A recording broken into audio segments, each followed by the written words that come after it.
Well, good morning, good afternoon. Welcome to New York City. It's the start of the New York Marathon, and running representing Great Britain, Paula Radcliffe. Here we can see the conditions, 5 degrees centigrade at the moment. It's shortly after 9 o'clock in the morning in this part of the world, but that doesn't really tell the story. The big issue is the wind, which is understandably, or we understand, blowing largely from the north. You can see there north-northeast, blowing at 29 kilometers an hour.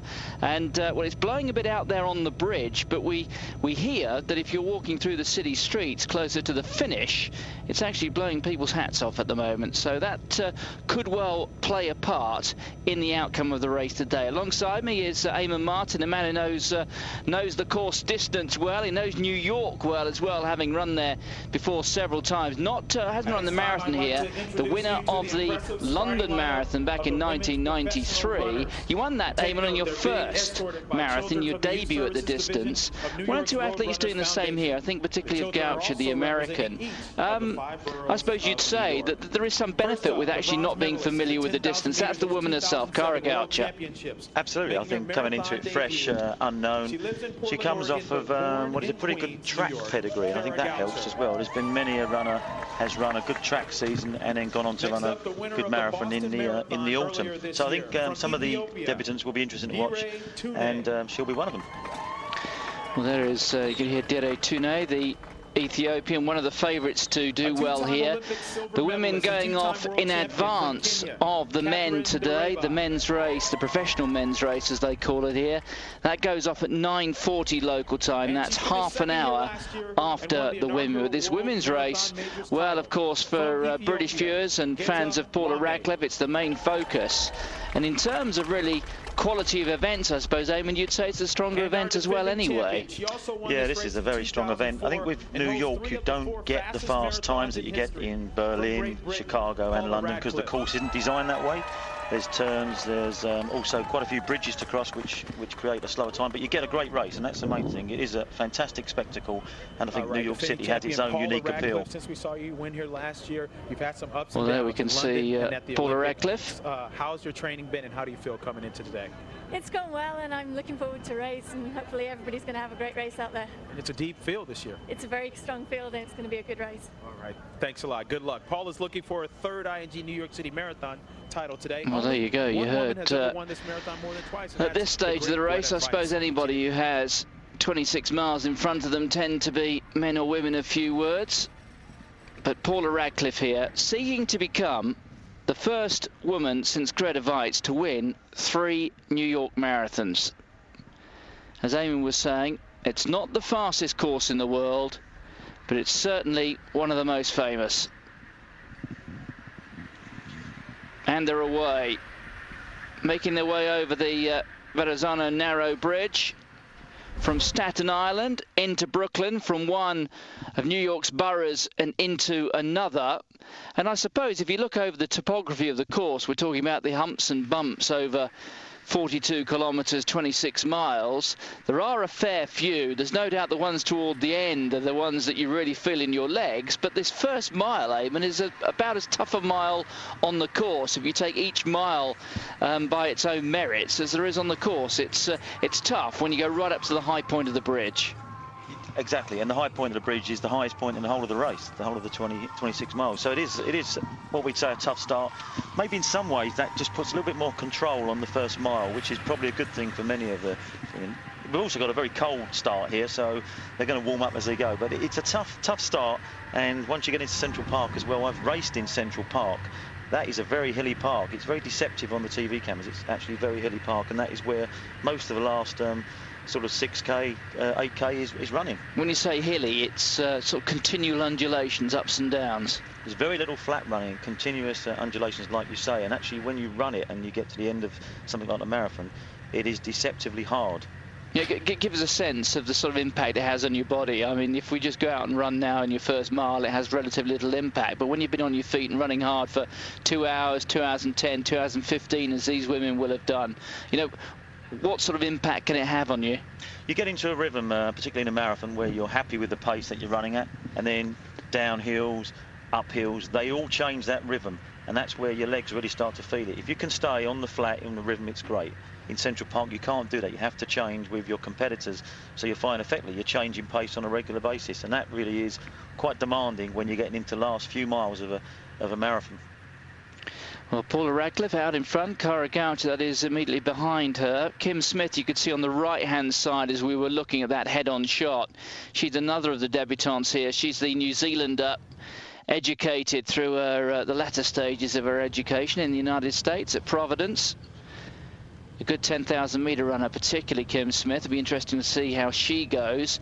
But Paula Radcliffe out in front. For many of you, the last time you'd have seen her, it was struggling in Beijing. But since then, in fact, just a week ago, Radcliffe ran over 10 miles in Portsmouth, the Great South Run. She ran 51 minutes 11. She won the race by an excess of 2 minutes. It was a sparkling performance. And, well, she was saying in the week she's in her best shape for 3 years. And really, that performance a week ago was evidence of that. I think that's true, and she went to the Olympic Games. She knew she was really up against it. But I think one thing she's made clear since then, that she'd rather have run it than watched it on TV. Also, it's put her in good shape, really, for the New York Marathon, which is something she ideally wanted to run. So she's here. She's had no problems since the Olympic Games. And like you say, she's prepared in the same way. Last year, when she won in New York, she did the same thing, running the Portsmouth 10 miles. So she's prepared very similar. And I think that shows she's in good shape the time she ran last week. Well, she's run 9 marathons as Paula Radcliffe. She's won 7 of them. The 2 she didn't win, significantly, the last 2 Olympic marathons.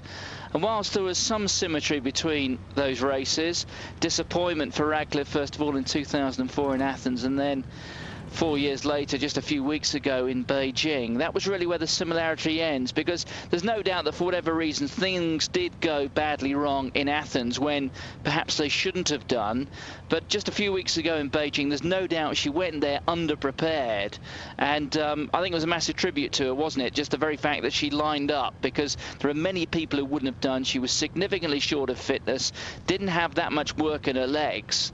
And as you said, I mean, it was very frank remark when she said no regrets about going to Beijing, would rather have been running it than watching it on the box.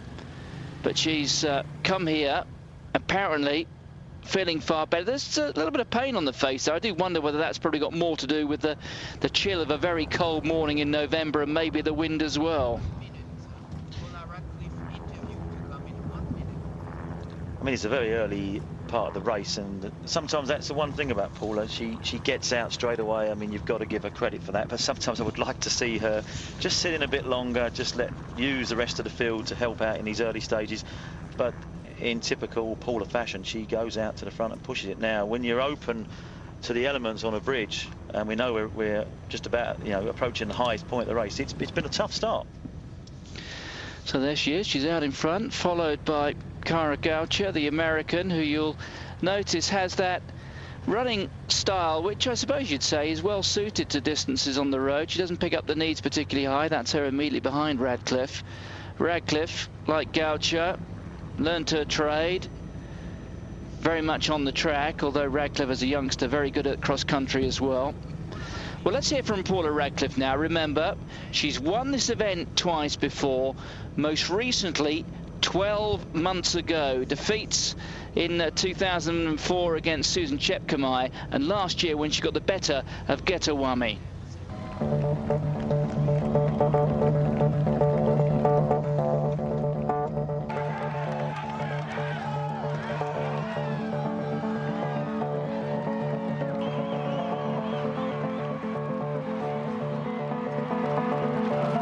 I wanted to be able to come back and defend, having had things work out the way I wanted to in Beijing, but that didn't happen. And essentially, it's just for me about just getting on doing what I love doing. And if I'm prepared and ready to race and New York's at the right time, then I'm always going to want to be here, because, like I say, it's a city that's very special to me. I've always loved coming here and racing over all the distances, and especially once I've started running the marathons here.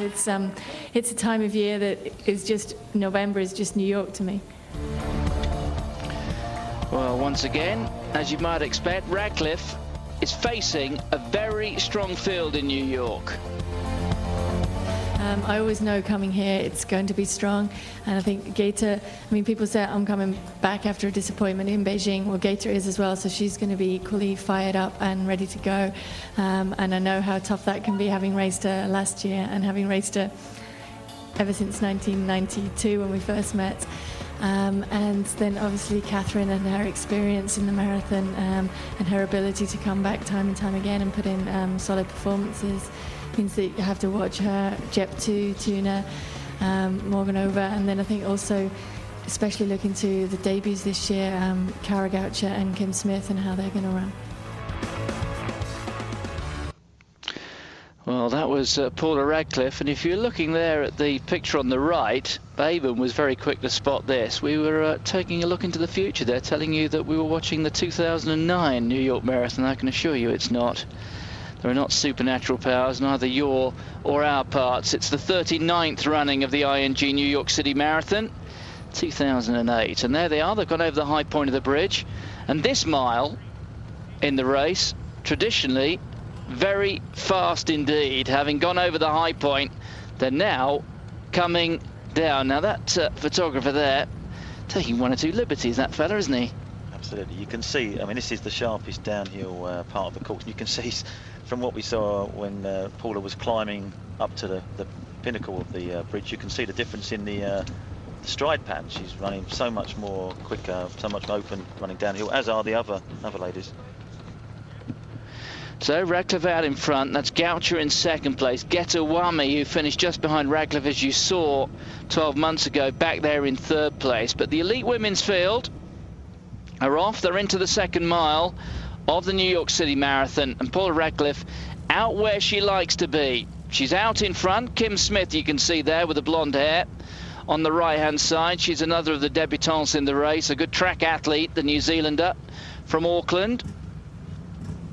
And one or two good Africans in this field as well, including Catherine Undereba, the Kenyan. Simply one of the most experienced and consistent athletes in the world. Undereba, twice a world champion, twice an Olympic silver medalist. So they're making their way through the second mile, over the high point of the bridge, and making their way into the next borough.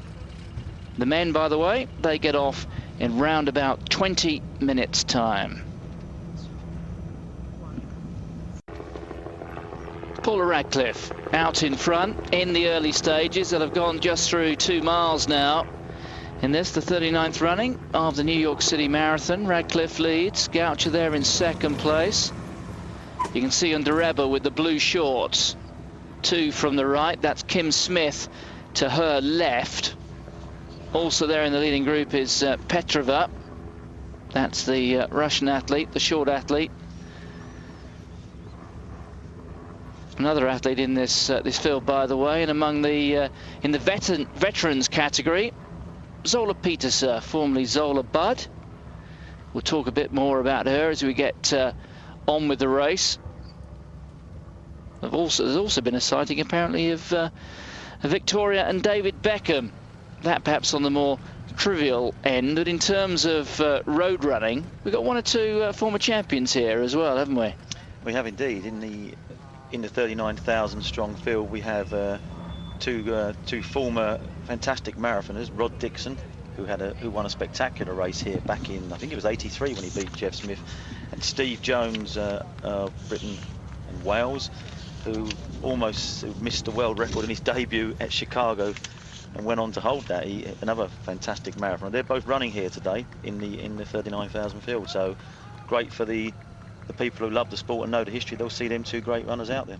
Yeah, you mentioned that victory by Rod Dixon. Now the New York Road Runners Club, the local organisers here, they voted to celebrate their 50th anniversary, the top 5 moments in the history of their race, and Rod Dixon's win in 1983, 25 years ago, would you believe, over Jeff Smith, when he caught the former Liverpool fireman, caught him with 400 yards to go, and eventually won by 9 seconds. Jeff Smith, you know, one of a long line of outstanding British distance runners. I put you among that category, Eamon, but we look back over it, and events like this throughout the history. Jeff Smith, I suppose something of an unsung hero, because at a time when we had many outstanding middle and long distance runners, Jeff Smith was also campaigning essentially on that side of the pond as well, wasn't he? He was a lion of many Britons. Went to study in the States and went to run in the States, and actually, you know, picked up their, if you like, their professional athletics career initially in the States before coming back. Nick Rhodes was another famous British runner who ran in the States in his early days. And Jeff Smith, yeah, a bit of an unsung hero around the time of, you know, our great track runners of Steve Ovett, Steve Cram, Sebastian Coe, Peter Elliott, etc. We took it all for granted. So Radcliffe out in front. Let's talk a bit about Kara Goucher, because she's coming here running her debut after a track season when she's competed well. She is essentially, or was, a track athlete. Now, I know you've got one or two thoughts about this, because we've seen in the past, haven't we, good debuts from former track athletes competing on the track during the summer and then running one of the autumn or fall marathons. Goucher is one. There have been others who've made that step up as well, haven't there? I think typically back in 1984, Steve Jones ran the Olympic Games in Los Angeles and then went on to run an absolutely spectacular debut marathon in Chicago, just missing the world record. Now you've got more recently, in fact this year, I thought that Haile Gebrselassie ran very well in the Beijing 10,000 metres Olympic final.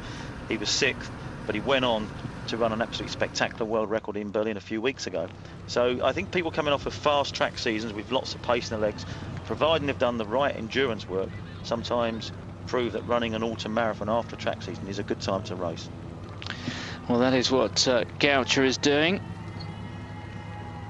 She's got the perfect support, though. She's coached by Alberto Salazar. You may remember, won this event 3 times. He was the Mr. New York Marathon a couple of decades or so ago. Another man who was a very hard athlete as well. I can remember during my period when I was based in South Africa, when Salazar made a return from retirement just to run in the famous Comrades Marathon, which, if you're not familiar with it, is essentially 2 marathons, 2 standard marathons back to back, with about another 10 or 12 kilometers tagged on to the end. It's a point-to-point race run between Durban and Pietermaritzburg. Now, if you think there are 1 or 2 hills in Central Park, you've got to take a look at 1 or 2 of those that they ride up and down on their way between Pietermaritzburg and Durban. It's run on alternate years, 1 year in one direction, the next year in the opposite direction. Now, Salazar, he was doing what they call the up run, which is essentially what it is, from the coast at Durban to the finish at Pietermaritzburg. Now, Salazar hit the front before the athlete had even left Durban, and he was on a big climb. He was out on his own. He ran something like a full marathon and a half on his own before winning the race by quite a massive margin and then collapsing in a real heap, and he was in an awful lot of distress at the end. But Alberto Salazar, who was one of the great American marathon runners of that period in the 80s, is a very hard man with a fine reputation.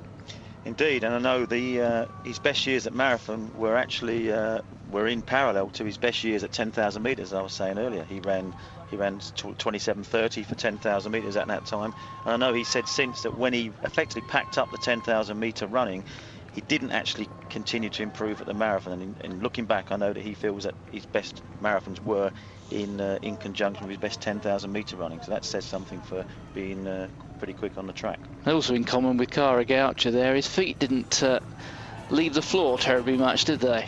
No, very economical style of running, you could say. That's a euphemism for a bit of a shuffle, I think.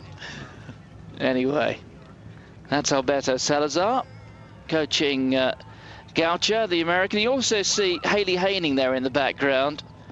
She was the athlete who would have run the Olympic marathon for Great Britain had Radcliffe decided not to do it. So Hailey Hayning had to go through all the process of preparing for that Olympic marathon, only for not to run it.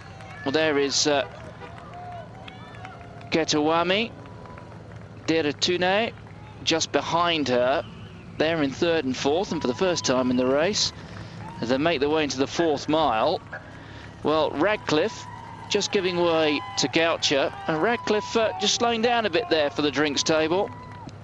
Yeah, something I always think you've got to make sure you get a clear view of the drinks table, and shouldn't be a case of actually slowing down and losing ground while you're trying to get your drinks. And Paula looked like she was struggling to find her drink on that table, and that gap seems to be purely as a result of the drinks table. It's very early, so it's not anything to worry about, but she should make sure that she's got clear vision of her drinks bottle. And it is a particular skill, and we saw that Kim Smith, who she too running her debut here. She almost ground to a halt at that drinks table. Well, another of the favourites here, Catherine Undereber. Let's hear from her now. I can say it means a lot. It means a lot. And that's why I keep on working so hard, hoping that one day, one time, I'll be able to get it. And that's why I don't lose heart. So I'll keep on trying. It doesn't matter how many years are going to pass, but all I know is that with God, all things are possible. Yes, Catherine Undereber talking about New York Marathon, seeking to claim a victory here. She's got a marvellous record in marathons. 8 wins, 8 second places, 1 third, 1 fifth. She's actually been on the podium in a record 17 World Marathon Majors races. Undereber just at the back of that leading group alongside Kim Smith. Haney you can see behind there in the second group. I think that record of Undereber's, that tells you that when she lines up, she really does prepare properly and gets herself into great shape. So she's someone you shouldn't ever write off because of that record in itself. She's 36 now, and I think it's been a good year for women in their second half of their 30s, winning major marathons, including the Olympic marathons. So it shows you that the strength from the late 30s is a benefit to marathon running. So Paula actually at 34 does look as though she's got a few more years on many of her rivals. Ludmila Petrova, the Russian, is also in that leading group at the moment. But the big four, if you like, Radcliffe, Tunek, Undereber, Wami are there. Gauchi, you can see, has now slipped back into second place, allowing Radcliffe to come back to the front. Kim Smith, that is right on the right-hand side of the picture, alongside Petrova, the Russian. But she's certainly testing them. Radcliffe said she felt that on this course, 2:20 was possible. You can see that wind really blowing through the trees. There are not too many trees on the side of this route, certainly not at this stage anyway.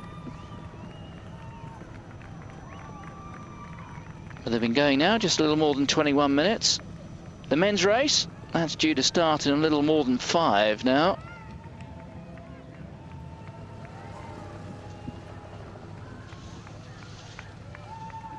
We'll look for the first split, which will be 4-5 miles. That should be coming up relatively shortly.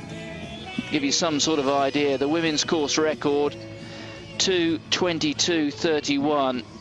So we're looking at starting things out in around about 5 minutes 26, somewhere in that region.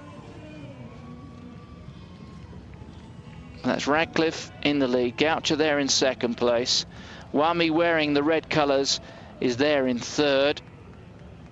A leading group of 9 with right at the back of it now, Catherine Undereber. But that's how she tends to like running her races, isn't it, Undereber? A little bit frustrating sometimes. She doesn't go out terribly often and dominate races. She tends to hover around at the back, and that's exactly what she's doing here. I think when Paula is in the race, though, there's a new dynamic. I think the other athletes know that Paula is going to lead, and that is something which you can see here. I mean, now you can see she's working hard into the wind. But Paula leads, so the other athletes know that, and that changes the, if you like, dynamics and the way they approach the race. And sometimes I wish Paula would actually run slightly different and maybe attack later on in the race. But, you know, this is her way. This is what she trains incredibly hard to do. It does leave her a little bit exposed when the weather is not ideal, though. Also among the athletes in that leading group is Rita Jeptu, 4th in this race 2 years ago. Back there in about 4th or 5th place. But it is Radcliffe out in front, and they're running an Indian file. It is suggestion that they're running into a bit of a breeze here. We heard how the cold wind was blowing through the streets of New York this morning, making it a good deal chillier than it is on the thermometer, at least. But Radcliffe, as she likes to do, going out there, dominating the pace. And I suppose the simple conclusion is, Eamon, that if she's in or can transfer that form that she showed over 10 miles a week ago, she really is going to blow the field away, isn't she? I think that's her approach. She knows when she's in the best form of her life. I'm not saying she's in quite that form. I don't think she is in that form where she set the world records, but she's in great form, and she knows that this is a test of the fittest, and she goes out and makes sure that's the way it's run.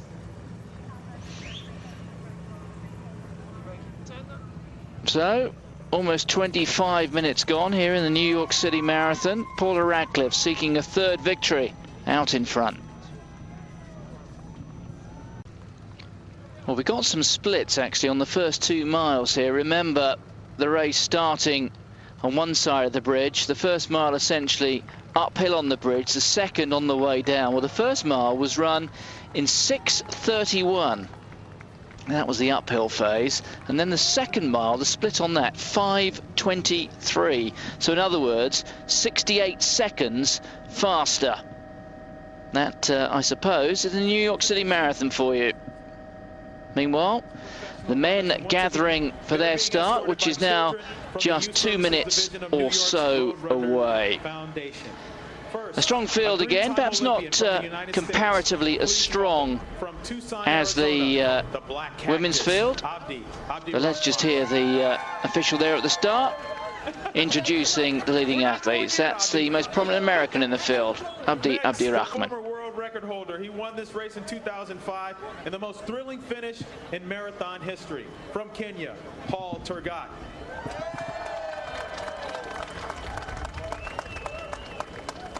Winner of the ING New York City Marathon in 2006. He competed in the marathon in this summer's Olympic Games from Beijing. From Brazil, Marlon Gomes dos Santos.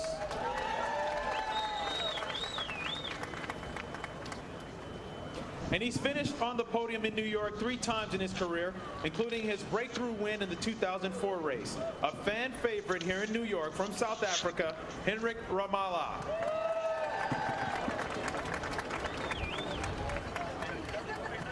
And finally, he was the runner-up here last year, and earlier this year ran a national record with his 3rd place finish in London. From Morocco, Abderrahim Goumri. Well, Goumri, I suppose you have to say there, Eamon, looking a bit chilly, isn't he? Certainly, and it's interesting the difference in clothing that some of the athletes wear, you know, at the start. I noticed in the women's race, some are wearing long sleeves, some are wearing gloves. It's all about personal choice and keeping warm in the early part of the race. It's been going well leading toward this race. My main focus was at this race after Olympics, and I've been feeling good. Feel that I did the best training ever, so I'm confident. I hope I'll have a good run today. All right, your nickname is the Black Cactus. Why is that? Because I'm from Arizona, and there's a lot of cactus. Can you select the pose for it? Says he's from Arizona. That's how he's got his nickname. Good friend of yours. But he hails actually from Africa, doesn't he? Ryan has been my inspiration every single race I run. Since Ryan passed away last November 3rd, so Ryan, he has a special place in my heart. Every race I run for Ryan, and he's my best friend, and I miss him, and he's watching me, so I know he's watching me run, and I love you, Ryan. All right, all the best to you, Abdi Rahman.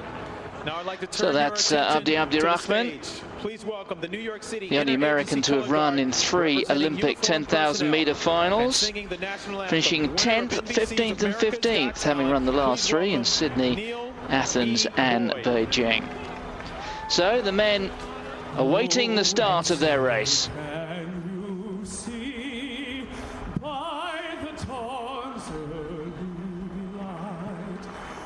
So proudly we hailed at the twilight last noon, whose broad stripes and bright stars through the perilous fight o'er the ramparts we watched were so gallantly strewn, and the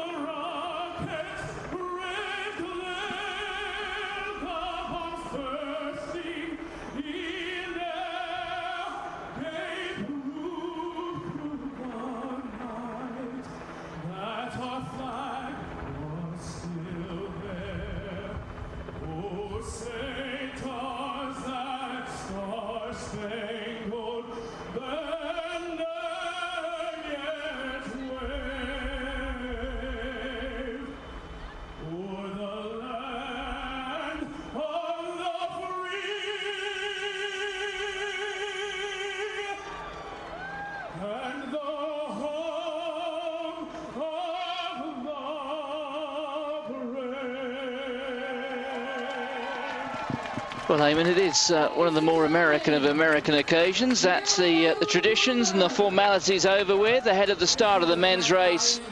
And in a couple of moments' time, they too will be off on their way to Central Park. And best wishes to the 38,000 runners from more than 100 countries and 50 states. Go get them. Thank you, Mr. Bear. Ladies and gentlemen, welcome to New York City. The world awaits you. All of New York City awaits you. Are you ready to run? So, on their way up the Verrazano Narrows Bridge, the men's elite field, followed by the main body of the field. They do start in more than one flood of runners. There are 3 different starts. They have all eventually come together further down the route. So there it is, on their way up. Just about the slowest mile on the course. The women, remember, taking almost, or just a little more than 6.5 minutes to cover it. The main body of the field on their way towards the finish now in Central Park. Some of them will be out there for a fair old while, I would have thought, today. But the men, we're looking at the course record in the men's race, 2:07.43, which goes back to 2001. Tesfaye Giffar of Ethiopia running it on that occasion. But they were certainly talking about the conditions for a marathon being pretty near perfect coming into race day, but that wind has picked up, blowing pretty hard. It's meant temperatures have effectively dropped quite significantly.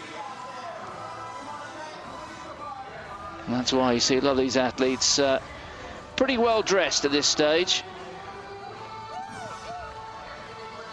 Let's hear now from one of the favourites in the men's race. We saw him being introduced there. Is Abderrahim Goumri, the Moroccan.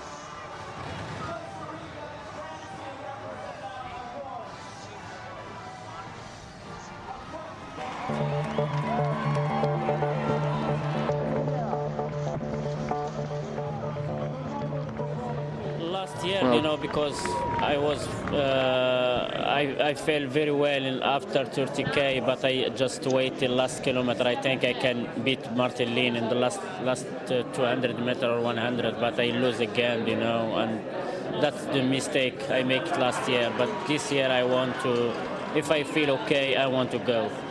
I don't want to stay in the last meters.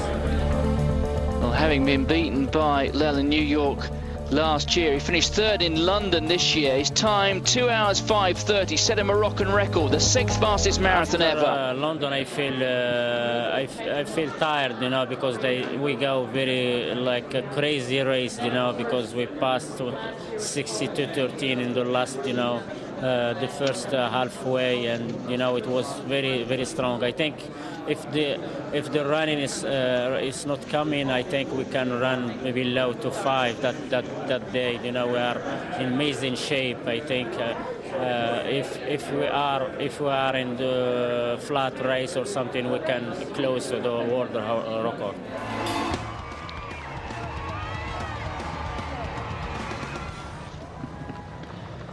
So there you can see the men's field and the main field on the right-hand side. On the left, we can see the women who've been out there now for, well, a little longer than half an hour.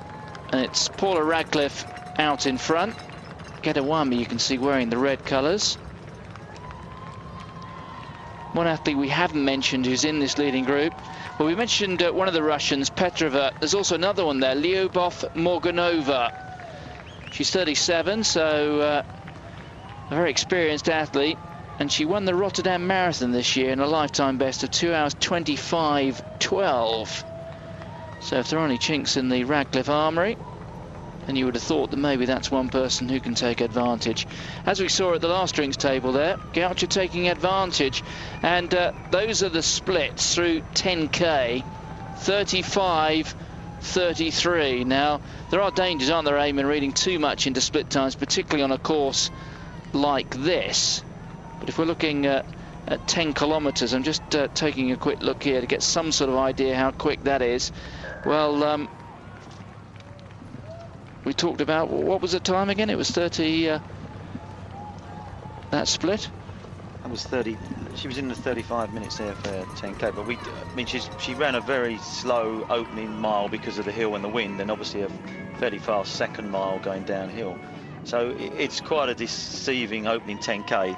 It's not flat at all. There's probably going to be one of the fastest and slowest miles in that 10k that she'll run in the whole race. Yes, and if you, one reason I was a little bit confused was just how slow that is, according if you actually do stretch that over the full distance. It is actually outside 2.5 hours, which I think we can be pretty certain we're going to see a time rather faster than that. So it was that particularly slow start, I think, through the first mile. And of course running into that strong breeze as well. You can see they've been running now 37 minutes, a little bit more than that. But it's Radcliffe out in front, Gaucher there in second place, Morganova, one of the Russians there, Getawami back in fourth place. That's Rita Jeptu on the left-hand side. You can see Haley Haining in that second group behind there. Kim Smith is also in that leading group. Also Petrova. You can also look out for Lydia Simon, the Romanian. Lydia Simon, former world champion. She won that title in Edmonton 7 years ago. So the men are on their way. Carter Gaucher there has already shown prominently towards the front, but it's Paula Radcliffe who has the early lead in the New York Marathon. We've just got a split of 28 minutes 36 through 5 miles, so that's around about 2.5 hours. But we do, I think, warn about reading too much into those figures so early in the race, particularly when you consider the undulations involved with that first 2 miles and the wind out there as well. So it's 2.5 hour pace at the moment, but the winner's going to have to run a good deal quicker than that, even considering just how blowy it is. But Paula Radcliffe out in front, Gaucher there in second place, Morganova's in that leading group, also Rita Jeptu, Catherine Undereba, as she often does there. You can see her right at the back wearing the white and the blue, just slipping a metre or two off the back of that group. Don't read anything into that. She does that time and time again, doesn't she? Yeah, I think the main thing is to stay in touch with the group. They're running in line. There's no problems with that. Let the work happen in front of you. Let the wind be taken by the athletes in front of you. So yeah, she's in a position where she can see the leader, and I think that's a mistake she's made in the past, where the leader, I think most notably the Olympic Games, got away, and she claims that was a surprise to her. So she's not going to let that happen here, and she's just running at the back comfortably. And Paula's obviously taking the brunt of all the elements, but she's in a place that we're so familiar with seeing her, and she's comfortable running, making the pace. She thinks she's the strongest in this field, which is going to make sure she stretches them all the way. And you can see after those first 2 kilometres, or first 2 miles, I should say, the mile splits there, settling into a fair rhythm, just about 5 or 6 seconds difference between the fastest and the slowest of those miles, which of course can be entirely due to undulations in the road or the wind direction, although they are essentially, I must underline the point, at this stage of the course they are running essentially in the same direction, making their way towards eventually the left-hand turn over the bridge and onto Manhattan.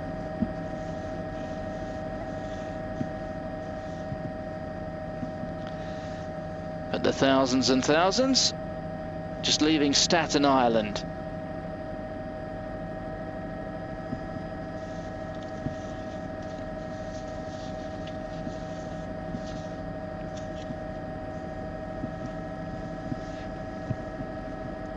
It's a glorious sunny day, just that wind is blowing. It's pretty chilly in the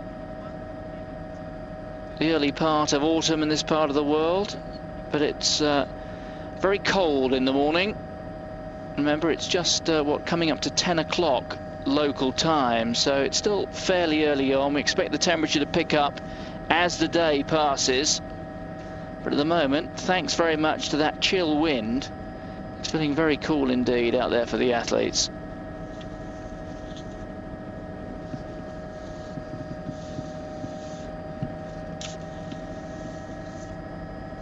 So just crossing the bridge from Staten Island on one side, over the Verrazano Narrows Bridge, over to Brooklyn, one of the 5 boroughs through which the race passes. It's Brooklyn, on to Queens, then they just briefly, for about a mile, run through the Bronx before a sweeping left-hand turn, back into Manhattan for the second time, and then the conclusion of the race through Central Park. Well, there's been a new standard set in marathon running in recent times. Haile Gebrselassie breaking the world record in Berlin just a little more than 12 months ago, and then going back this September and running even faster. It was a marvellous performance by the Ethiopian a little more than a month ago, on September the 28th to be precise. He made a bit of athletics history, clocking a world record of 2 hours 3:59.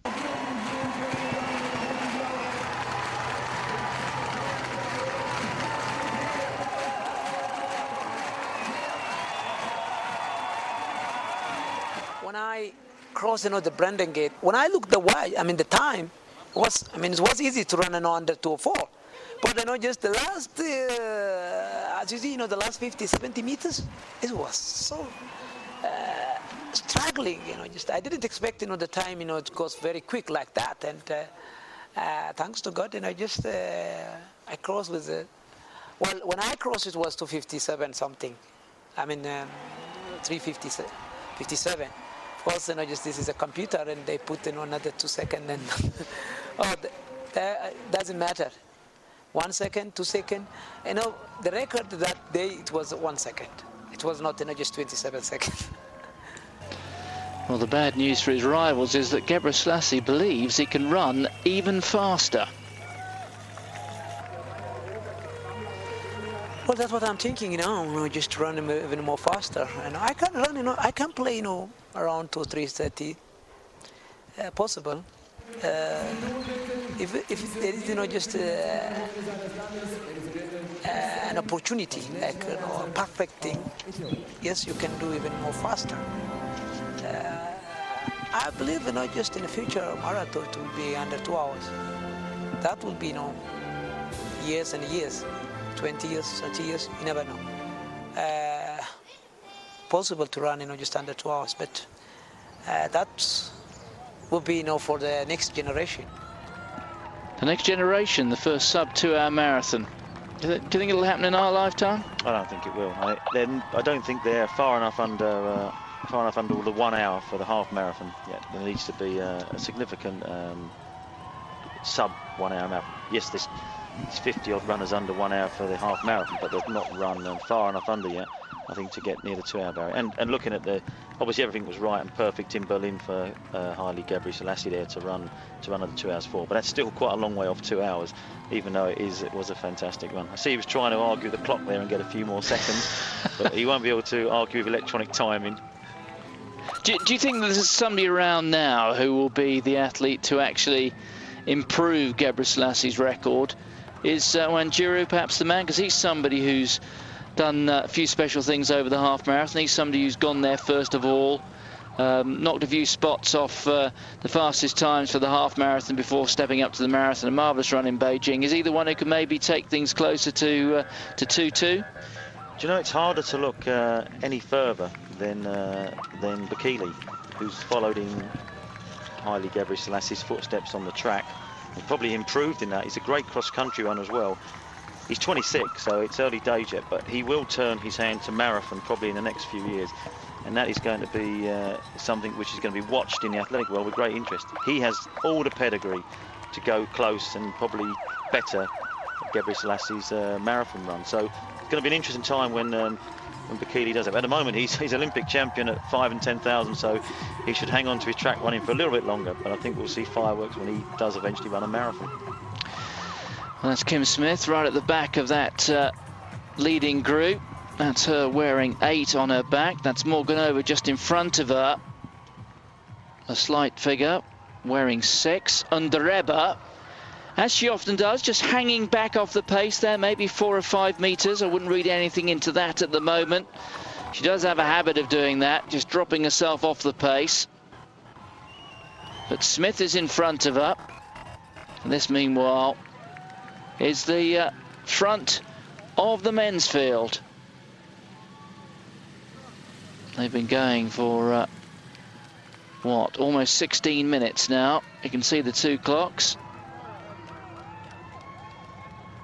That's Hendrik Ramala, 2 from the left, wearing the yellow vest. Also, you could see out in front there was Abel Karui, who took 4 minutes off his lifetime best when he ran 2:6:51 at Berlin in 2007. That was behind Gebrselasie's first world record, 2:04:26. There you can see Ramala, Karui, Roatinsky, Rona. There's a powerful gathering here of Kenyan athletes, as you might expect. Paul Tergat, now 39, back after his break from track and field.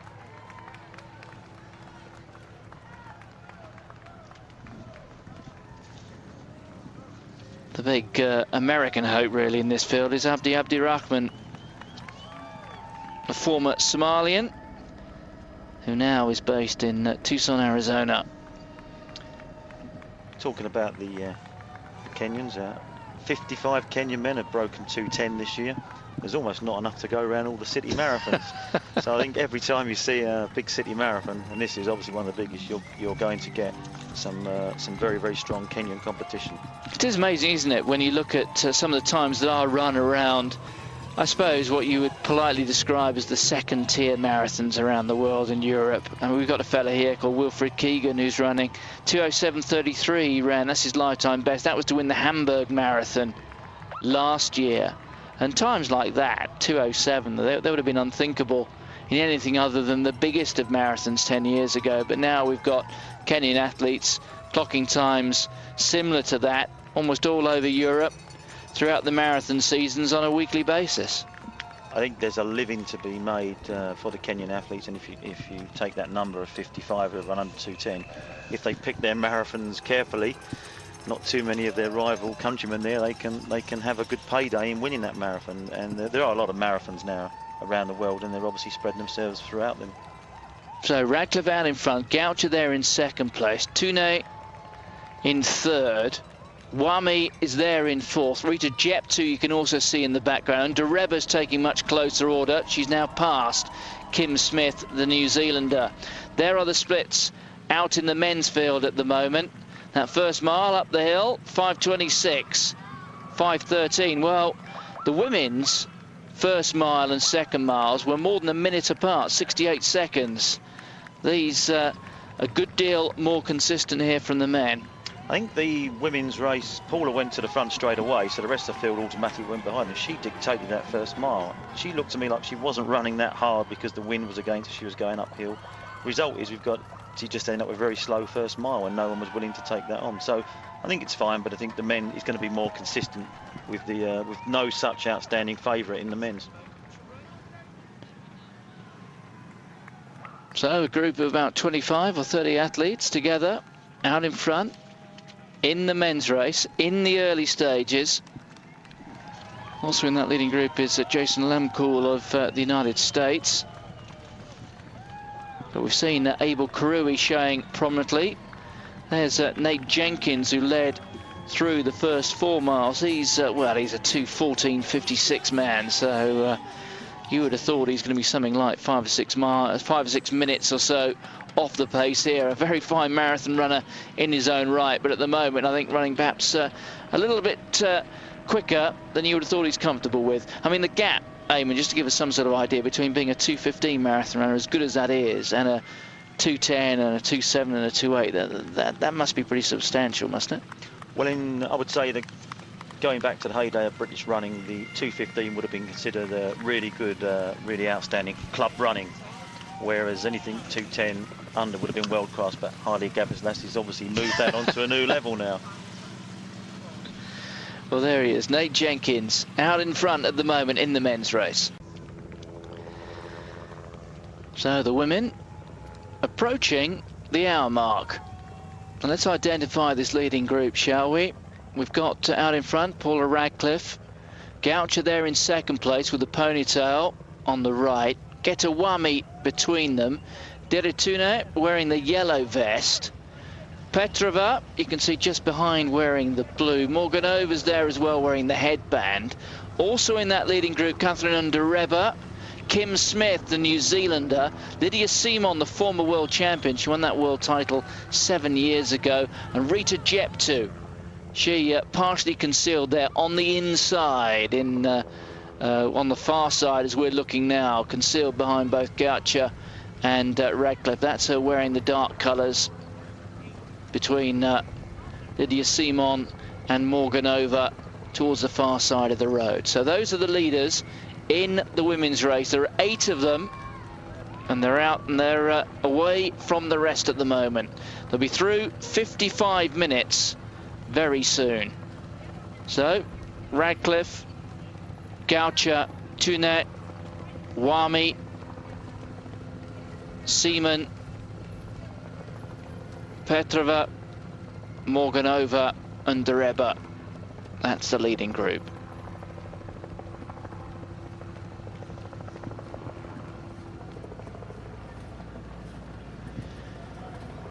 Well, that's a fair old view, isn't it, looking down there on the streets of Brooklyn,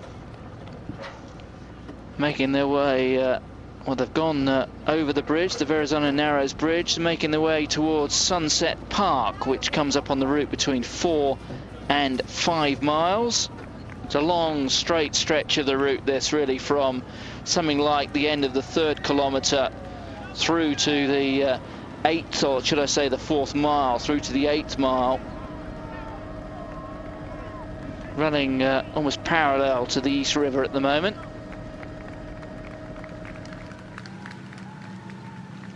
Well, Abdirahman has gone out in front here in the men's race.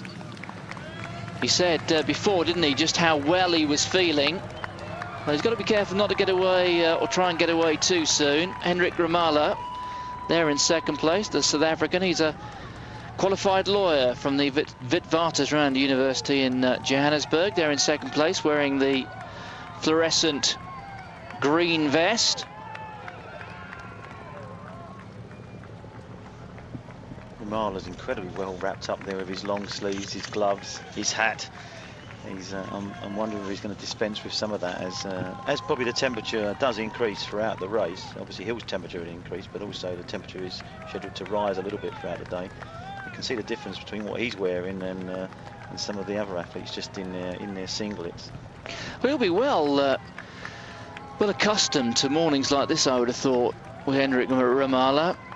Does nearly all his training around a 3.5–4 kilometre loop in the northern suburbs of Johannesburg, close to the Joburg Zoo. And the Joburg climate is such that you get plenty of, particularly in the winter, brilliant blue skies like this in midwinter. But believe me, first thing in the morning, when Henrik Ramala will do most of his training in the winter, being at 6,500 feet, it can be bitterly, bitterly cold. So he's well used to wrapping up like that. Kim Smith, you can see, falling off the pace, making her debut.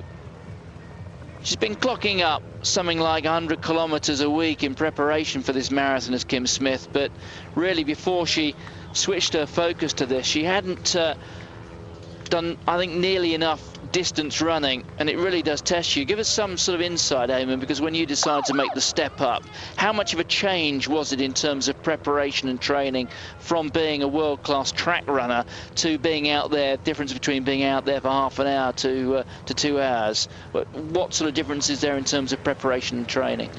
I think there's several factors, and one of them is your age. If you're I mean, I was actually in my 30s when I ran my first marathon, so I had a really long background of good endurance running year after year after year, a lot of 20-mile runs on weekends.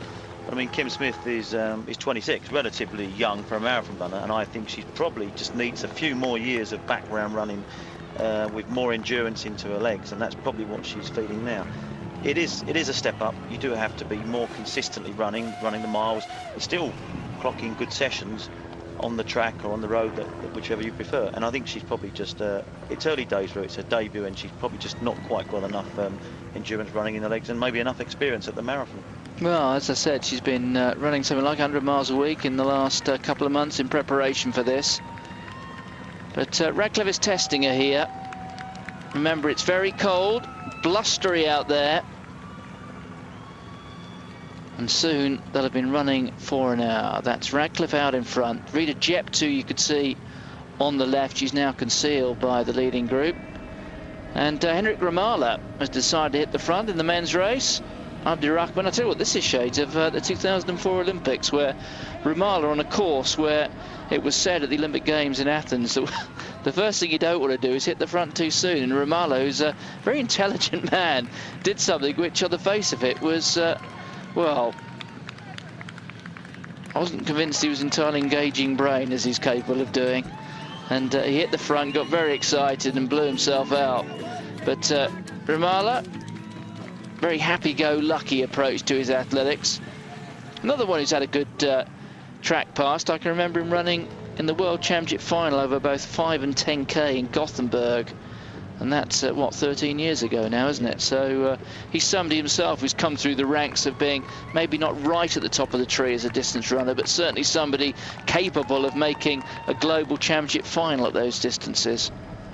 Yeah, I think he set the kind of mark. He broke the 27:30 barrier, which, if you like, is the mark for great marathon runners, not the mark for great 10,000 metre runners anymore. If you can run sub 27:30, then you've got the potential of being a great marathon runner at the top end of these races. And Ramala, I think he saw his limitations on the track, as good as he was, and he's obviously had a great career running marathons.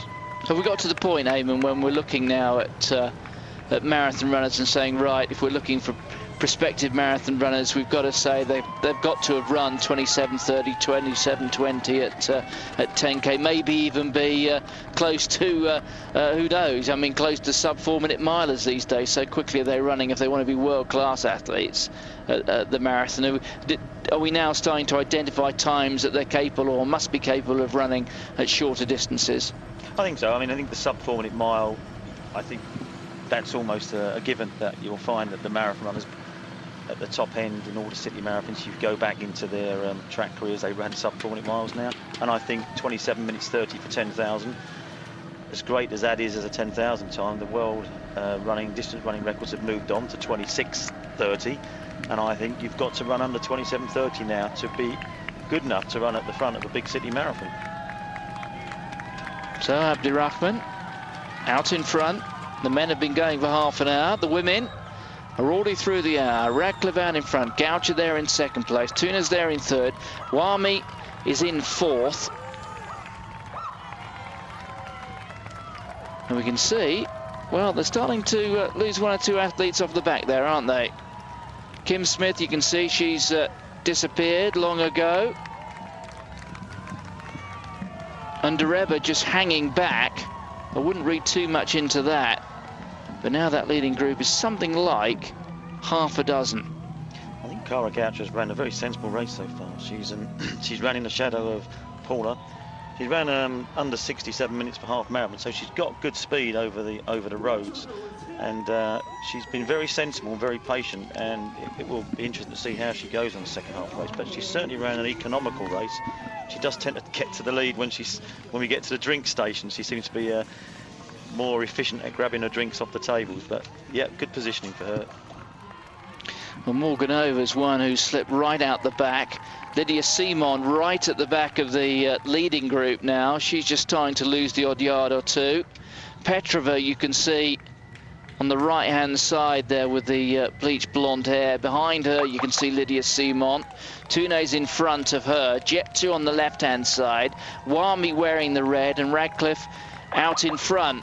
Radcliffe, where she's been pretty much throughout. The only time she's handed the lead over to anybody has been close to the drink stations. So 63.5 minutes gone for the women. The splits will start to make a little bit more sense soon. When we get through round about halfway, we can start making some sort of projection as to just how quick this race is.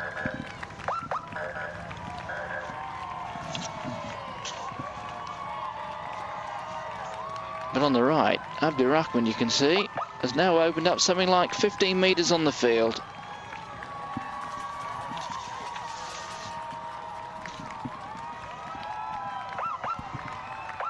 So Paula Radcliffe, victorious in 7 out of her 9 marathons. The only two she hasn't won, the two Olympic Games in Athens and in Beijing. But in this sort of race, she has been so far unbeatable. And New York's meant quite a bit to her, hasn't it? If we think in terms of crisis points in her career, Athens, for whatever reasons, was that, wasn't it? And now she's, well, 4 years ago she came here, rediscovered herself, seeking to do the same again today.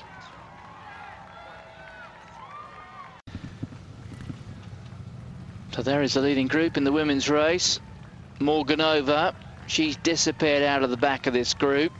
That's her in the background, you can see wearing the headband. Behind her, Kim Smith. Meanwhile, in the men's race, Abdirahman, after having opened up a gap of about 10 or 15 metres on the field, well, now you can see his advantage there. Just in front of Hendrik Ramaala, former champion here. Ramaala, who was also involved in one of those great moments of the New York Marathon, as voted by the New York Roadrunners Club.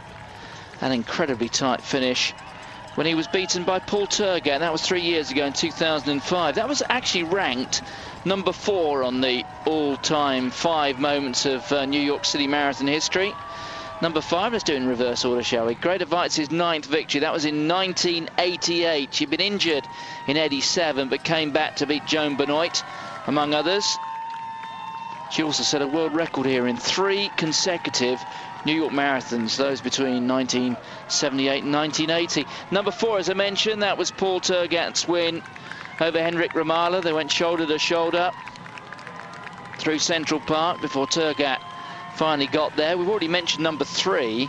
That was 25 years ago. Rod Dixon beating the former Liverpool fireman, Jeff Smith, catching Smith with about 400 yards to go, eventually going on to win by 9 seconds. If we talk about outstanding track athletes who've gone on to win marathons, I suppose there's no better example than Rod Dixon. Number 2, Fred Lebow, back in 1992 when he was accompanied by Grete Waitz running the marathon. Fred Lebow, who was, I suppose it'd be fair to describe as the father of the New York City Marathon. He was in remission from brain cancer at the age of 60 when he ran that in 1992. He'd had 2 years of chemotherapy, but sadly died 2 years later in 1994. But the number 1 was Herman Silva's wrong turn with 800 metres to go in Central Park, when his rivals continued on the same route, but Silva took a wrong turn. That was with just 800 metres to go. But Silva, another outstanding marathon runner and champion in New York. Well, there is the leading group. Abdirahman has slipped back now.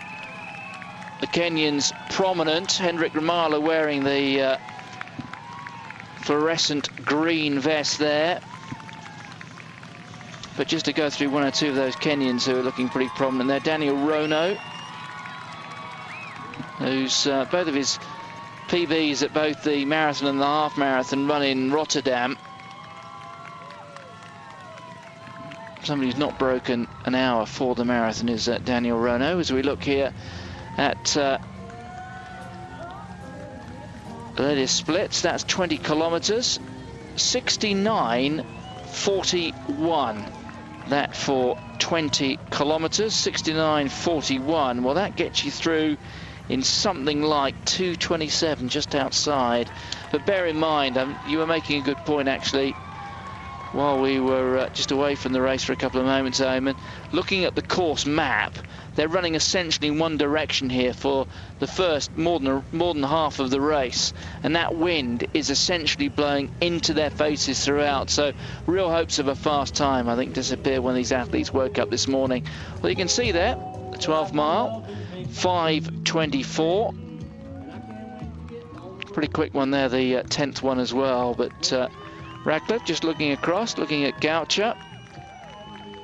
Yeah, it's classically a point-to-point race. There's the majority of the race heads towards the winds. There's a turn at 15 miles, and there's a turn again around 21 where they come back the opposite direction. But predominantly, most of that is heading into the winds. There'll be some protection from the buildings at certain points, but when there's a headwind, it is generally accepted that it is a slower race on that particular day. I mean, we'll have to see. I mean, we get a good idea when they take the splits through the halfway. last year. I mean, Paula was through in 1:10.47 at halfway on way to victory. Well, there was a bit of a fall there on the right-hand side. If you're looking at the screen there, right at the back of the men's field, the men involved were almost entirely hidden, so we can't identify them at the moment. But if we do, we'll let you know. But there were a couple of men who went down there at the back of the leading group in the men's field, who've been going now for 40 minutes.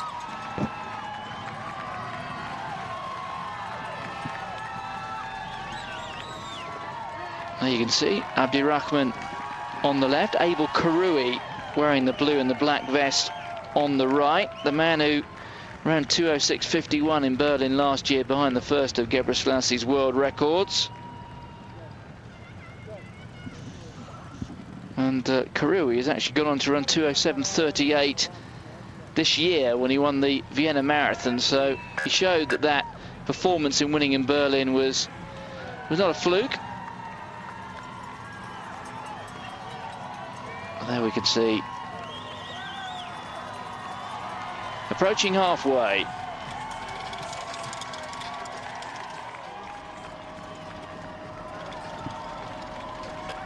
And being track and field, Eamon, and very much a sport which is heavily reliant and dependent upon statistics and times, that can become something of an obsession. But I suppose looking at this route here, the New York City Marathon, big city marathon, but not the best, or should I say fastest of courses, and conditions like they are today, perhaps it's a time really to put times and what have you down to one side and say, right, we've got a tremendous foot race here, some good stories. Paula Radcliffe, for the second time in New York in 4 years, coming here off the back of a marathon defeat at the Olympic Games, seeking to atone for that in some way. I think you're absolutely right. It's still a great competitive race, and sometimes it can be, you're just going through halfway there, you can see sometimes the time is irrelevant if it's a great race. You can see him climbing now, and there's a climb at this point. It's a tough course, and the weather conditions make a big difference.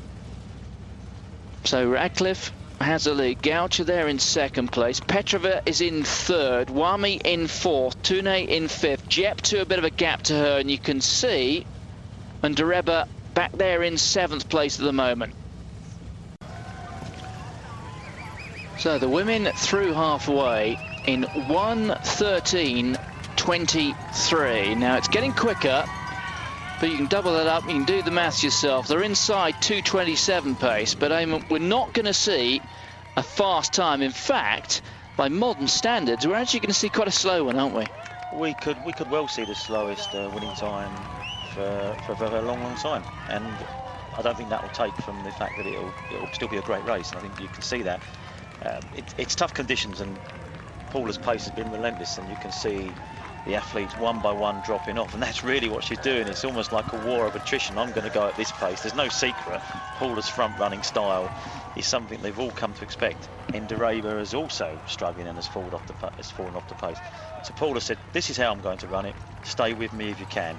And what we're seeing here is, and we're going to see this for the second half of the race, athletes one by one falling away. If someone can stay with Paula, they may fancy their chances when it comes down to the end of the race. But this is classic Paula running.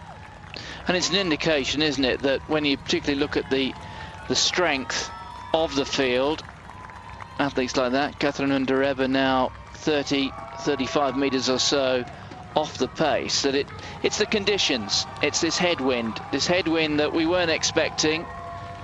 I know that Paula Radcliffe was looking at the weather forecast, brilliant blue skies, a relatively cool but still pleasant autumnal day, and talking about a fast time, maybe something about 2:20 possible, but unfortunately the wind picked up this morning and it's blown those hopes away. Now that leading group has been whittled down now. When it was 8 a couple of minutes ago, there was actually an interesting statistic, just 2 of them, and they're still actually there in that leading group now, younger than 30.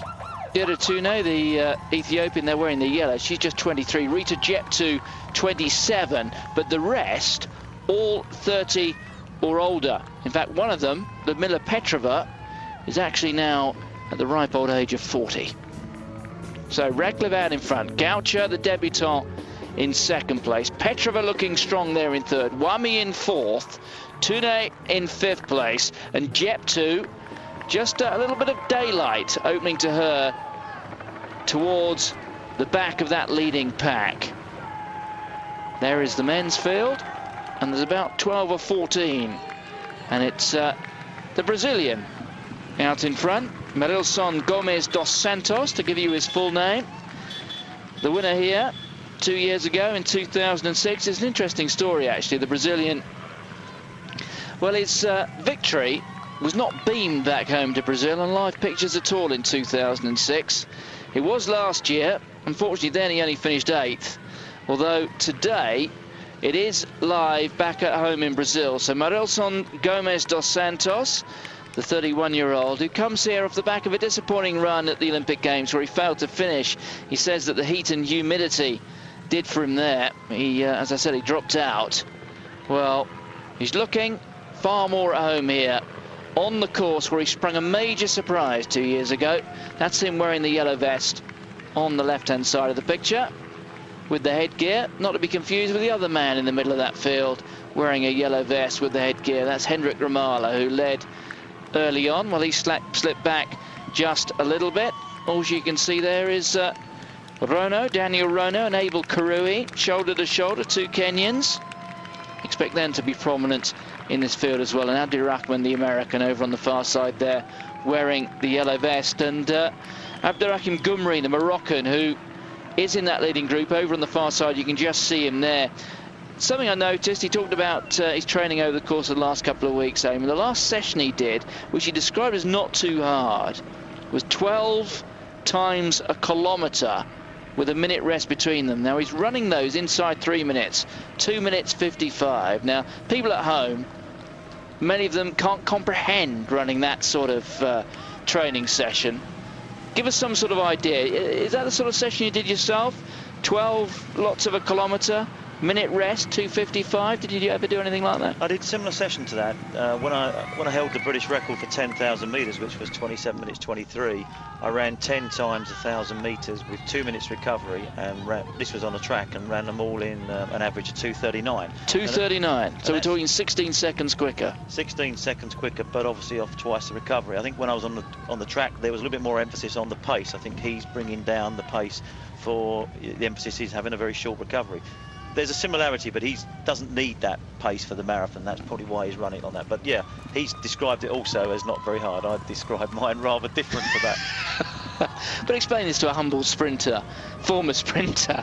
A minute's rest or 2 minutes rest, I mean, that almost does more damage than having no rest at all, doesn't it? No, with the endurance base that the athletes have got, they will come down considerably from a very high heart rate down to the classic 120 beats a minute to go again. So you have this ability just to recover so quickly. Absolutely, and that's one of the major parts of the training, to be able to recover. And that's used within the race. When you go up hills and there's a difference, a change in the terrain, the ability to work hard in one part of the race and recover on another, it is happening all the time in a race. And classically, something like the New York Marathon, where it isn't a flat race, you'll find that's even more beneficial and even more important. So there you go. The fella who once ran 10 of these in 2:39. That's a kilometre with 2 minutes rest. It's not long, is it? Rita Jeptu at the back of that group, just having to work hard. But Radcliffe, where she's been almost throughout. Head starts bobbing a little bit more as you get into the second half. You don't read anything into that. You can see Undereba in the background there now. Well, that camera angle foreshortens that gap, but I would have thought that's going to be 50, 60, 70 metres, something like that, to Undereba. Behind her is Lydia Simon, the former world champion. So, two world champions well off the pace here. And another one out in front, remember. Radcliffe winning that title in Helsinki. And the pace there, well, between 15 and 20 kilometres. Well, it's looking a bit sharper, isn't it? Is Radcliffe, do you think, testing them that just that little bit more now? She appears to have got the tougher early start out of the way, and then has actually just gradually piled on the pace, just increased it enough. Them splits there looked like they were each 5 kilometres in itself was getting quicker. So I think that's what's happening. They're getting more tired. She's getting a little bit quicker. Quite a clever way to run the race. So she's actually really putting the pace, picking it up gradually, mile after mile. And I think that's what's really having this effect on the field. And you can see now they're starting to stretch even more. So they're making their way through Queens. Very soon they'll be crossing the Queensborough Bridge and into Manhattan for the first time. Mirason Gomez dos Santos on the right-hand side has just moved over. And it's now one of the two Kenyans who've been prominent throughout. That's Abel Kirui leading, wearing the blue vest. There is Abel Kirui. Massive improvement it was in Berlin just over a year ago. His previous best had been 2:10.41, and he improved by almost 4 minutes, down to 2:6.51. Now, a 4-minute improvement when you're running that quick, I mean, that's almost beyond comprehension, isn't it? I think because it was early in his marathon career, he's had the ability to improve quite a bit. And I think what he did, he's got the experience, and now he can call himself a great marathon man.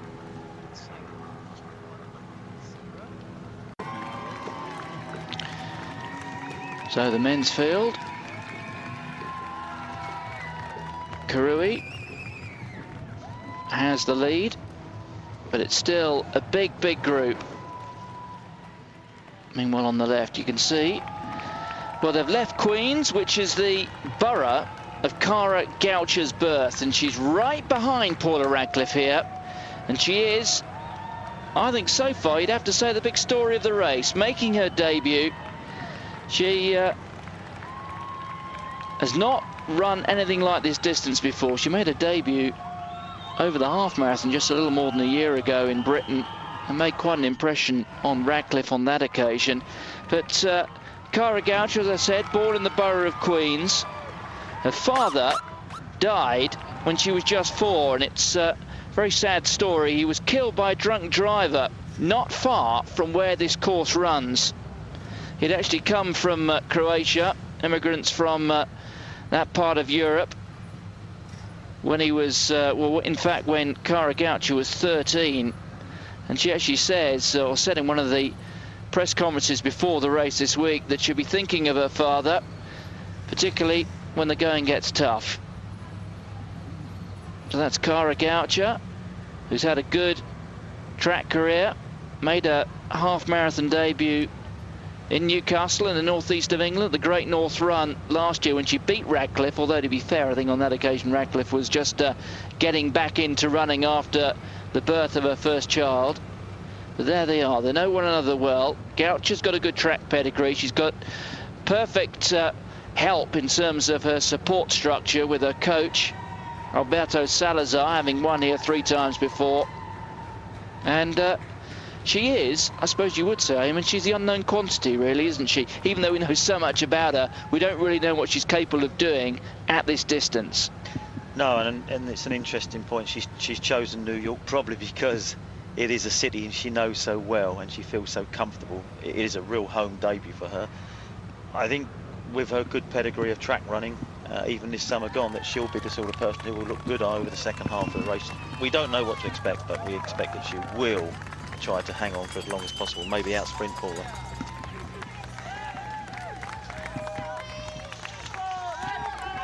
Well, the wheelchair division. This is our first view of them today. The wheelchair race got off quite a bit earlier than the leading women. In fact, they started 35 minutes ahead of the women's race. And there you can see they've been going for 90 minutes now.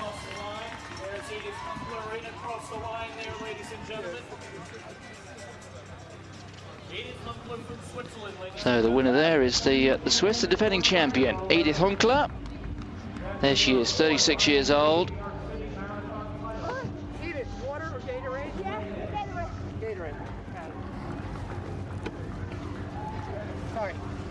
How do you feel? So Edith Hunkler from Switzerland is the winner of the women's race here. From the beginning. It was amazing the first time. You racing with any of the guys?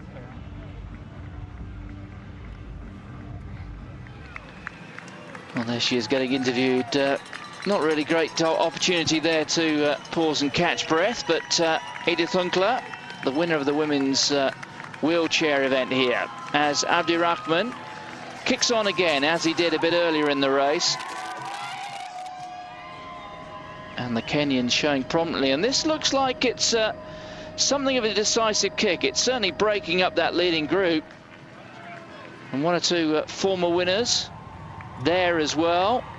And you can see the Brazilian, Gomes dos Santos, who's back about 7 or 8 meters behind. And also on the left-hand side in the women's race, you can see Radcliffe really is testing them, but Goucher sticking to her. It is a very fine debut indeed from the American. So it's Radcliffe in front, Goucher there in second place. Well, we're looking there at another split, where it says 6 minutes 24. And I know we had that very slow first mile here.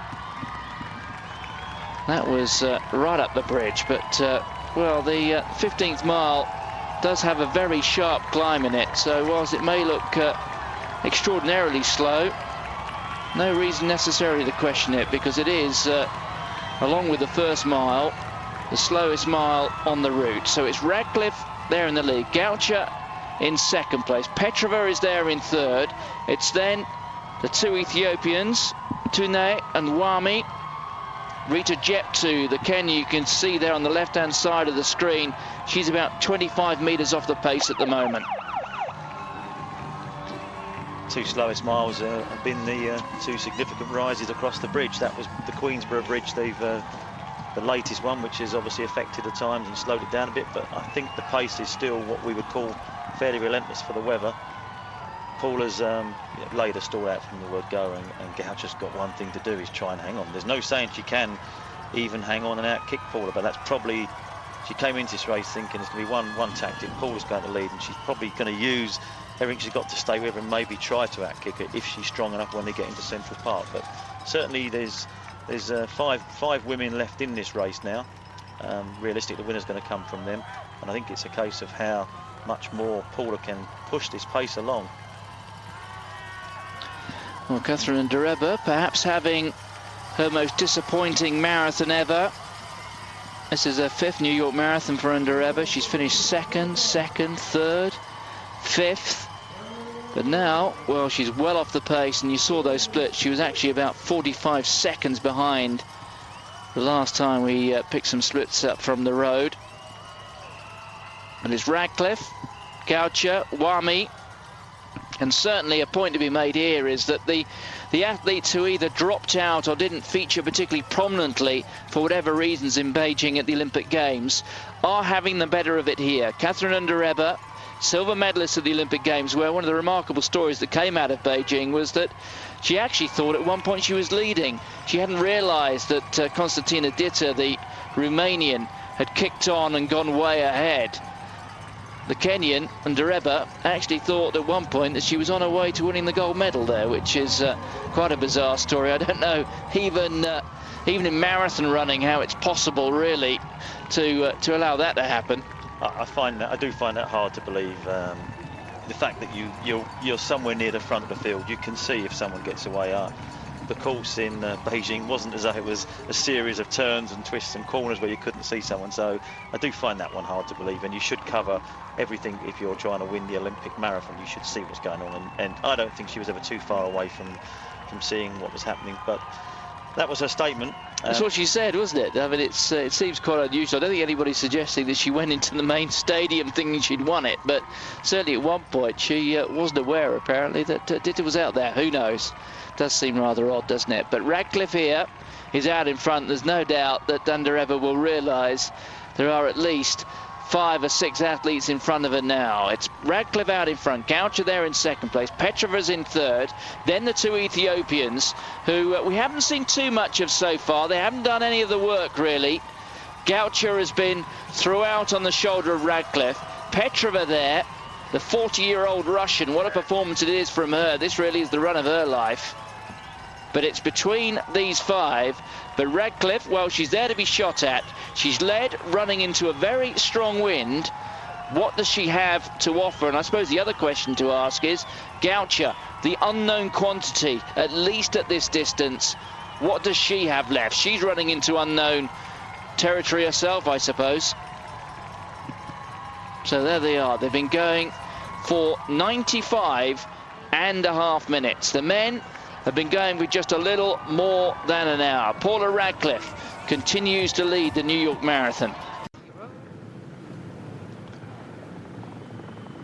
So the men, you can see there, through halfway, 66.06. Bram Dane is out in front. Abel Karui there as well. Abdirahman, I can tell you, of the 15 men out in front, he is the only American in the field. So the Americans who haven't done that well in this race over the years. It's a long, long time since they had winners of the men's and women's races. You can also see in that leading group, Gumri. That's him in the middle there, wearing the blue and the black vest. Karui there on the left. At the back is Hendrik Ramallah. He's also in this leading group. And also Marilson Gomez dos Santos. Meanwhile, in the women's race, Paula Radcliffe still out in front. Gaucher looking strong, being supported here by her large family, all from this part of the world. She's married to the American distance runner Adam Gaucher, but Gaucher, who says she puts all her faith in her coach Alberto Salazar, who's been out with her on a lot of training runs. He's been on the bike, by the way, not on foot, but he's an inspirational figure to many American distance runners, and particularly when you talk about the New York Marathon. He really carries, I suppose in some ways, a sort of occupies a similar, or stands on a pedestal just as high as this woman, doesn't he? He does indeed. I think he really got things going back in the 80s from the US men's sort of distance running point of view, and like Paula's really taken it to an absolutely new level from a world level, but also from a British women's point of view. And I think they followed him in the same way that now the sport has followed Paula Radcliffe. So here is Gumri, who's got a fine track pedigree, hasn't he? Hasn't had much success at major championships. Didn't do as well as he might do on the track at things like the World Championships and the Olympics. He made the Olympic 5,000 metre final in Athens. In marathons, well, he failed to finish the World Championship marathon in Osaka last year, and then finished only 20th in Beijing. But I mean, that contrasts really with the form that he's shown on the road. He's done so well in London. He's been well, he's suffered really from having Martin Lell around him. When Martin Lell's been at his best, this fella's been invariably just behind him. But Gumri here perhaps has an opportunity now to really go out and win a big city marathon on his own, because he is a very strong athlete, isn't he, the Moroccan? Very much so, and he did state in his interview that he thought he could outsprint Martin Lell, which is a little bit of a surprise because Martin Lell was outsprinting before. So he must have felt something was different with his running where he could reverse that result. And once again, he lost to Martin Lell on a sprint. But today he's very confident that he's got all of the ingredients, all of the qualities. You know, both the strength to run at the front, and also thinks he can beat this field if it comes down to a sprint. If it's that sort of race, it's quite slow through halfway, so it should be fairly lively second half to this race. Well, I don't know how much honesty athletes tend to talk in those pre-race press conferences, which are a feature of Marathon Week in the big cities. Well, Gumri said he'd make his move after 30 kilometres. It's proving, at the moment at least, it would seem as if he's doing it a little bit earlier than that. But that is Gumri out in front. The Santos is there, the Brazilian, so at least one of the former winners. There's the men's group on the right. On the left, Paula Radcliffe with Kara Gaucher. Petrova behind her in third place. She with the bleached blonde hair. Getawami. It's interesting, isn't it, the point you're making to me about Getawami, who was beaten 12 months ago by Radcliffe. But I suppose you would say that Wami's had a rather better preparation for the race, or at least a better run into it than she did last time. Absolutely. Last year she ran Berlin Marathon, which was actually 35 days before she ran here in New York to finish second to Paula. She hasn't done that this time. Her last appearance was the Olympic Games, and she's ran and obviously won in the Great North Run. So her preparation this year is far, far better. We don't see much of her in this. She's at the back of that in the red. She's the small figure. She's running a race where she's obviously just biding the time, and she's hoping that without the Berlin Marathon in the legs this year, she'll have a bit more for the finish. And Wami's got a good track pedigree, good cross-country pedigree as well. Former world 10,000 metre champion on the track. That's going back 9 years to Seville. 3 times a world cross-country champion. So those achievements which tend to be overshadowed by the achievements not only of our male counterparts in Ethiopia, but even by 1 or 2 Ethiopian women as well, particularly those on the track. I mean, the World Cross Country is one of the great races that takes place in the world. I mean, you get the competition from marathon runners and also from the 1500 all coming together, and all the distances in between. It is an absolute classic race to running.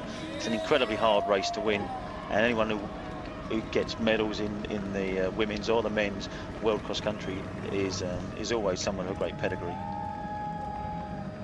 Are there perhaps 1 or 2 concerns here for Kara Goucher, whose plan has been quite clearly almost throughout so far to be either in front or on the shoulder of Paula Radcliffe? Well, just for a moment, going into that drinks table, she slipped 5, 6, 7 metres behind. Now, it may be too soon to read anything into that, Eamon, but I don't know. If I was a fan of Kara Goucher here, I'd be watching this and maybe for the first time getting a little bit concerned. Well, that's the first time probably that Paula's been a bit cleaner with her getting her drink. She's not dropped back behind Kara Goucher. She has done at most of the drinks tables we've seen. She seems to have just struggled to get a drink, and Kara Goucher hasn't. Maybe there was a reversal there, but certainly Paula is not letting this pace drop one bit. And now you can see Goucher slipping back into 5th place. There she is. Born in Queens, that's where her family are from. She now lives over on the other side of the United States.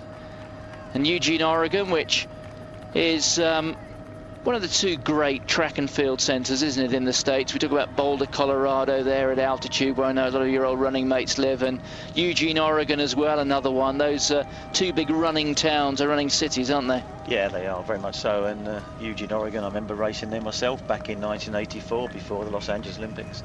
Made famous, of course, by Steve Prefontaine, and many people have seen the film. Yeah, it's a great centre of excellence, and it's always been a major centre for running, and as is Boulder, Colorado, with its advantages of altitude, is another great running fraternity, and those are the 2 big centres in the US. And the athlete we haven't spoken too much about at the moment, they're in 2nd place. That is Petrova, the Russian, who's looking very strong indeed, as that gap starts to open up now to Kara Goucher towards the back of that leading group. But they are in single file, but they're starting to separate just a little bit here. Radcliffe has the lead. Petrova there in 2nd place. Tunay's there in 3rd. Wami also there. And Goucher just slipping a little bit out of the back at the moment. This is going to be a difficult time for her. She's obviously working hard to hang in there on that pack, and that's what she's got to do. She's going through a spell here where if she doesn't pull through it, she will fall off the back, and it'll be down to just 4. But she's having a go.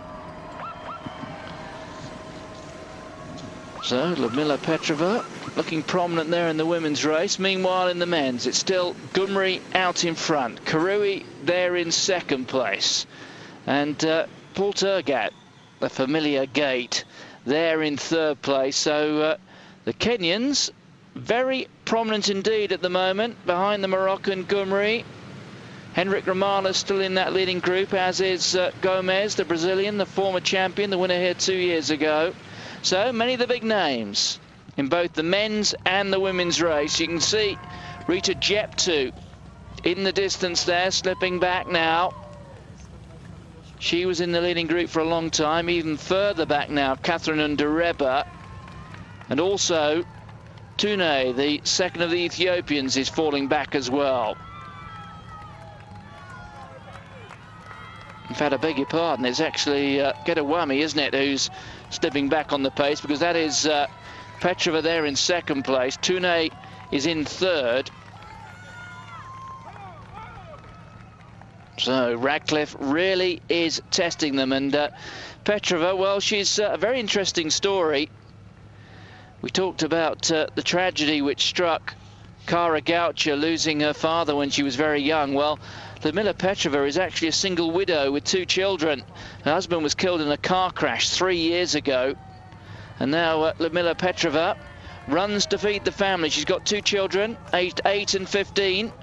And now at the age of 40, here she is in 2nd place in the New York Marathon. It appears to be down to 3 now. Radcliffe, Petrova and Tunay.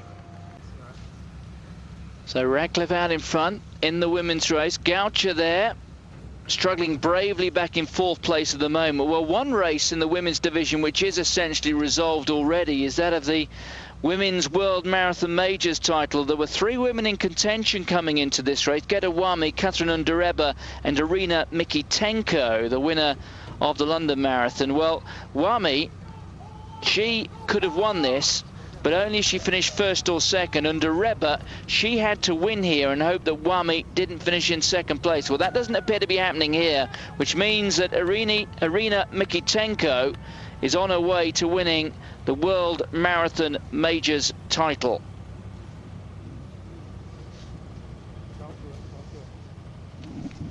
So it's now down to 2 with Paula Radcliffe just relentless, isn't she?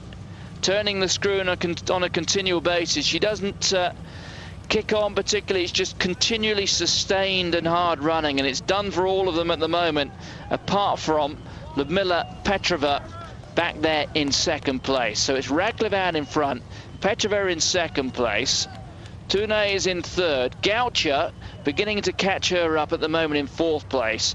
Geda Wami, who's dropped out the back quite dramatically, hasn't she really? There you can see 20 miles passed in 1:50:55. So we'll get an idea of quite what that split converts to in a couple of moments' time. But it's not the quickest New York Marathon, but the conditions by virtue of that wind really not helping the athletes at all. Meanwhile, in the men's race, Dos Santos there on the left as they make their way across the bridge, and Paul Tergat there back in the 2nd rank in 5th place at the moment, looking very strong indeed.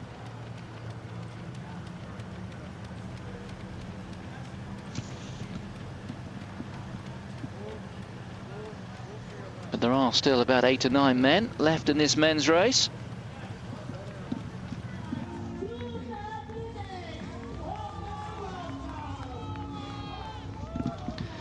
So Paula Radcliffe, and there is Goucher, still looking pretty strong, but no match really for Paula Radcliffe, who's kicking on and on again.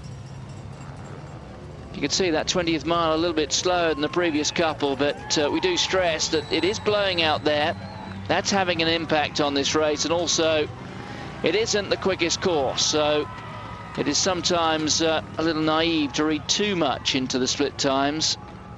I think today's a particularly tough day, and Paula's come here with obviously a game plan, and that was to just lay down the gauntlet and run and run and run. She's run into a headwind. We talk about the wind and the effect of it, but no one suffered more than Paula the effects of the winds today, and she's cut for it. She's supremely confident to have run like this. She must have thought, I'm in the sort of shape where I can run the legs off. She's down to 1 now, Petrova. As you get tired and the pace stays there, you hang on, you hang on. If you do fail to hang on at one point when the pace increases, you drop substantially. You don't just drop a little bit, you drop away. It's like that imaginary elastic, and that's what's happened to the other women in this field. That bit of elastic that Paula has managed to snap has gone, and then you find they disappear back down and out of sight, and she's the only one left to do that to is Petrova, and you can see she's relentlessly pushing on. Well, you can see Gomez, the Brazilian, out in front, kicking on again. Buramdain, the Moroccan, is also in that leading group. So 2 Moroccans in contention here in the men's race, along with Gumri. That's Gumri wearing the blue and the black vest. Paul Tergat, you can see the tall man to the right. And also in there the usual group of Kenyan athletes, Abel Karui. But still, we have 8 men in contention in this men's race. As for the women's event, well, that is down to 2. Paula Radcliffe kicking on again. Inside of 2 hours now, she's going to be on her feet for something like another half hour, the winner of this women's race. But Petrova is digging in, and she's having the race of her life. She ran very fast in London to finish second. But there is Paula Radcliffe. And Kara Goucher, well, it's now a lonely run home, but she is now in 3rd place.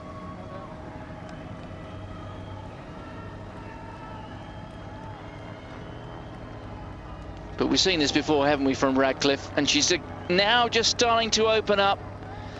Is there a hint there of a little gap to Petrova? I think there was just a small gap. I mean, we can't always tell what the terrain is like, but any kind of rise on this course, and I think Paula's working at it to produce a gap. And it's going to be the sustained running over this last 5 miles, which is going to be what Paula's going to work on to try and pull a gap. So this is Radcliffe's 10th marathon. She's won 7, the only 2 she hasn't won, the 2 Olympic Games in 2004 and then a few weeks ago in Beijing. But in the big city environment, the Briton so far unbeatable, and it's looking similar here. Remember, she's won 2 before. She came here in November 2004 off the back of the Olympic disappointment and buried the ghost here. Well, after the disappointment of Beijing, a very different race. Her preparation not good for Beijing. It was quite a brave effort just to turn up and run, to be honest, but she's come here in fine fettle and in the best form for 3 years. Meanwhile, Gumri is kicking on in the men's race. Paul Tergat there moving into 2nd place. Gomez, the Brazilian, the former champion, so 2 former winners very close to the front at the moment. Also there you can see is Rono Burumdain, the 2nd of the Moroccans. Abel Karoui also in this leading group. So the Kenyans showing prominently, but at the moment it's a Moroccan out in front. A Brazilian is also there. And then we've got the 2 Kenyans. Rono. That's Rono in the middle there, wearing the white vest. Burumdain, you can see just behind them as well.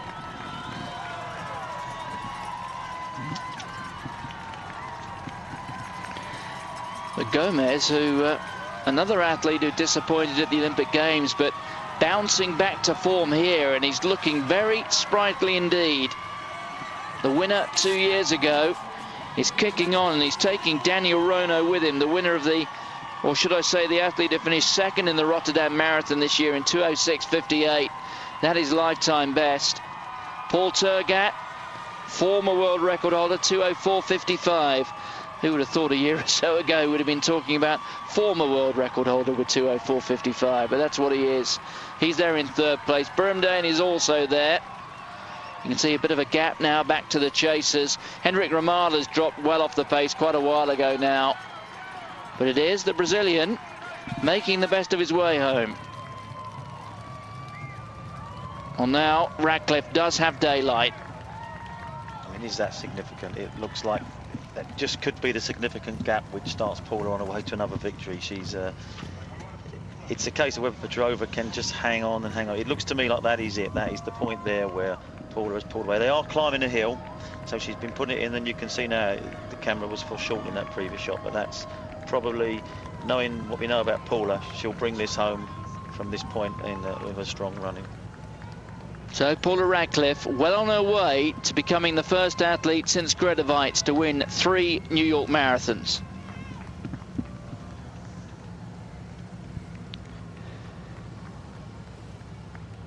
Just a little more than 4 miles to go, and she's got a gap of about 10 meters there on the Russian. Goucher, so strong through the first 20 miles. Well, she's fought her way through the bad patch, has Goucher, to move into 3rd place. But Paula Radcliffe, seemingly within something like 25 minutes of a 3rd New York Marathon victory.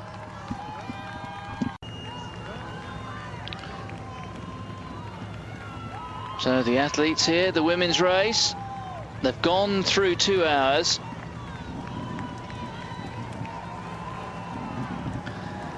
And making their way towards the big park in the centre of Manhattan. Lots of undulations there. Many people would say that the race is never really over until you cross the line in New York. Those undulations, which I know, Eamon, you've run not in a marathon there, but you've run in various road races. And you've almost got to run them to really appreciate them, or appreciate them, perhaps not quite the word, but they are, you can imagine, at the end of 2 hours or 2 hours and 20 minutes, very tough indeed. Yeah, there's a continuous undulation. I mean, you can looking back where Paula is now, you can see the road looks, relatively speaking, flat, but it isn't in Central Park. It's continuous undulations all the way through the park, so it is tough. There isn't anyone tougher in the women's races than Paula, though, so she's been here before, she's won before. I wouldn't expect someone of Paula's pedigree to have any problems in that part of the race. Having said that, things happen, but she's certainly got herself into the position she'd want to be, winning this marathon by a reasonable margin with only a few, or maybe 20 minutes of running to go. Well, the field have started in Staten Island, made their way through Brooklyn into Queens, then hit Manhattan for the first time before making their way towards the Bronx. Well, Paula Radcliffe is on her way now through Manhattan, on the way to Central Park. The men, well, they still have something like 40 minutes or so out on the road, and it is Gomez, the winner from 2 years ago, out in front, but the familiar figure there who's been away for a while at the age of 39, Paul Tergat there wearing the red and the blue, you can see right at the back. The age of 39, there's hope for us all, isn't there? I mean, where'd you start with Paul Tergat, one of the greatest athletes ever? He's yeah, we haven't seen a lot of him lately, but you know, he's held the world record for 10k, half marathon and marathon before Haile Gebrselassie broke it. So he has got all the ingredients to win this. Maybe 39 you might think is a bit old, but I think what he's done is he's just been a little bit more clever with his racing plan. He's racing less, making sure he's staying clear of injuries, and with all of the pedigree and the history of his career, it will certainly be a threat if he can hang on to this pace and be there when it comes somewhere near the end. He is one of the all-time greats. Well, that is Daniel Rono on the right-hand side. Gomez, the winner 2 years ago. Gumri, you can see, back in 4th place. And the second of the Moroccans is also there. That's Buram Dane, who we haven't seen too much of in the big marathons. He's had previous wins in Tunis, Marrakesh, and in Ottawa in Canada. So the men's race, very much to be resolved. But the women's, well, Paula Radcliffe, barring something dramatic, on her way to a 3rd New York Marathon triumph, and this promises to be the most impressive and emphatic of all. She's away and clear, which is not what you would have said in either of her previous 2 victories at the same point. Meanwhile, you can see Dos Santos. 5 men. Buram Dane has just been to a drinks table and lost a bit of ground. That's him in the background there wearing the white vest. But what a return it is for the Brazilian here. And as I was saying a bit earlier, when he won it 2 years ago, that wasn't beamed live to Brazil. Whilst he was feted when he arrived home, they stuck him on a fire engine and drove him through town to celebrate, partially out of guilt, I think, because he wasn't seen on Brazilian television. They came back and screened it live 12 months ago when he didn't perform anything like so well. He dropped out of the Olympic marathon, suffering from the heat and humidity in Beijing, but here he is in New York, wrapped up in those, well, I don't really know what to call them. What do you call them, armlets? Long gloves? They're all the rage, aren't they, at the moment? They've become a very popular addition to marathon running on cold city marathons. Many of the athletes. Are they functional? I couldn't personally answer that. I didn't used to struggle or suffer with cold arms. But we saw athletes on the track, and there I've got no doubt when they were wearing them in the Olympic Games and 1 or 2 meetings in Europe, they were rather more decorative than of a functional purpose. But you can see on days like today when at times it must have been very chilly out there, and you can see the very fact that this man is still running with something over his head at this stage of race. It is quite extraordinary, and still, you know, bear in mind that whilst it's something like, what, 20 past 5 in Central Europe, 20 past 4 in the UK. It's still not noon in New York, but getting towards the warmest end of the day. You would have thought that most athletes would have removed things like that by now, but it is an illustration of just how cold that wind, that breeze is making things for the leader here. I mean, it is, sometimes it looks a bit unusual to see an athlete running in a vest and maybe wearing gloves, wondering why they're wearing gloves, but you can sometimes just have your arms warm, but your hands are cold, and that's why you quite often see that.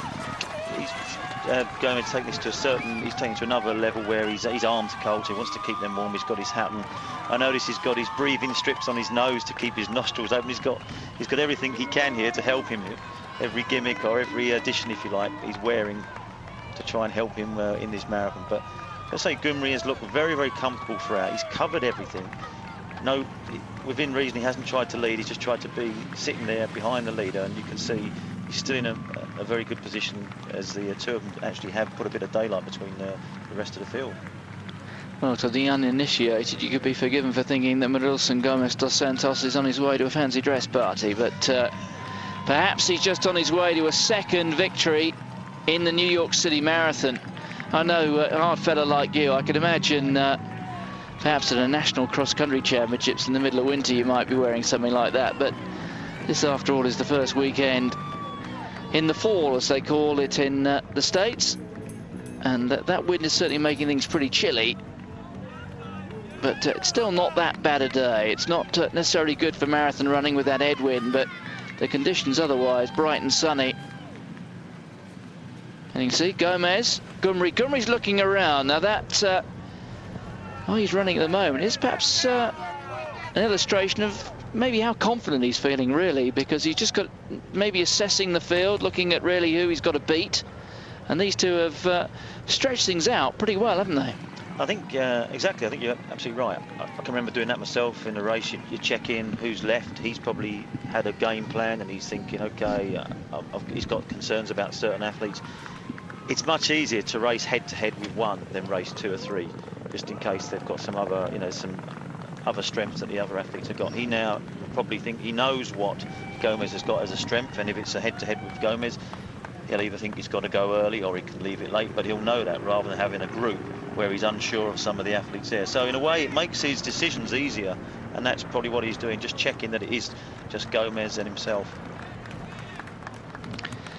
Well, Gomes has been spent a couple of weeks actually training at altitude at about 1,600 meters. So what's that? Somewhere in the region of about 5,000 feet, isn't it? Which is not the highest of heights. If you think some places that you can go and do altitude training, but 5,000 feet, you can certainly get a fair benefit, can't you? That's where he's been working out recently. There are different schools of thought on the differences in the heights you go. Some people want to go to altitude where the effect just starts to take place, so you can actually recover easier from the training. Some maybe they're used to a certain level of altitude, go even higher. But it is an individual thing, and also it's a case of not just going to the highest point in training, but you do have to recover from your training, and that's much more difficult when you're at altitude. So he's probably chosen that specifically as the height that suits him. Yeah, it's somebody who's not naturally an aerobic athlete. I can remember not that long ago spending quite a bit of time living at altitude, about 6,000 feet. And I always said to people, yeah, it's good for running, but what you've got to be able to do is actually be able to run fast enough and long enough to get a benefit, and then be able to recover and do it again. Running and training at altitude, you've actually got to be very, very fit to actually get the benefit in the first place, haven't you? Absolutely. Probably the ideal scenario would be to train at altitude and then quickly zip down to sea level and sleep and spend the rest of your day at sea level. That's obviously logistically difficult, but that would probably be the ideal scenario. Well, here's Paula Radcliffe, who's training regime. Well, she spends quite a bit of her life these days, hasn't she, down in Monaco, but her training, much of that done in the Pyrenees. She likes that part of the world. And she is looking in very fine fettle indeed. A little more than 2 hours 10 on the clock, and in the end I think she'll reflect on this as having been among her more comfortable marathon victories. She has been imperious throughout, she's dominated, and the rest of the opposition disappeared a long time ago. So these are the two leaders in the men's race. They've been going for 1 hour and 41 minutes. The former winner out in front there. Marilson Gomes dos Santos of Brazil, the champion 2 years ago, with Abderrahim Goumri of Morocco just behind him there in second place. On the left-hand side of your screen, into Central Park, where she's been twice before as a winner in this race.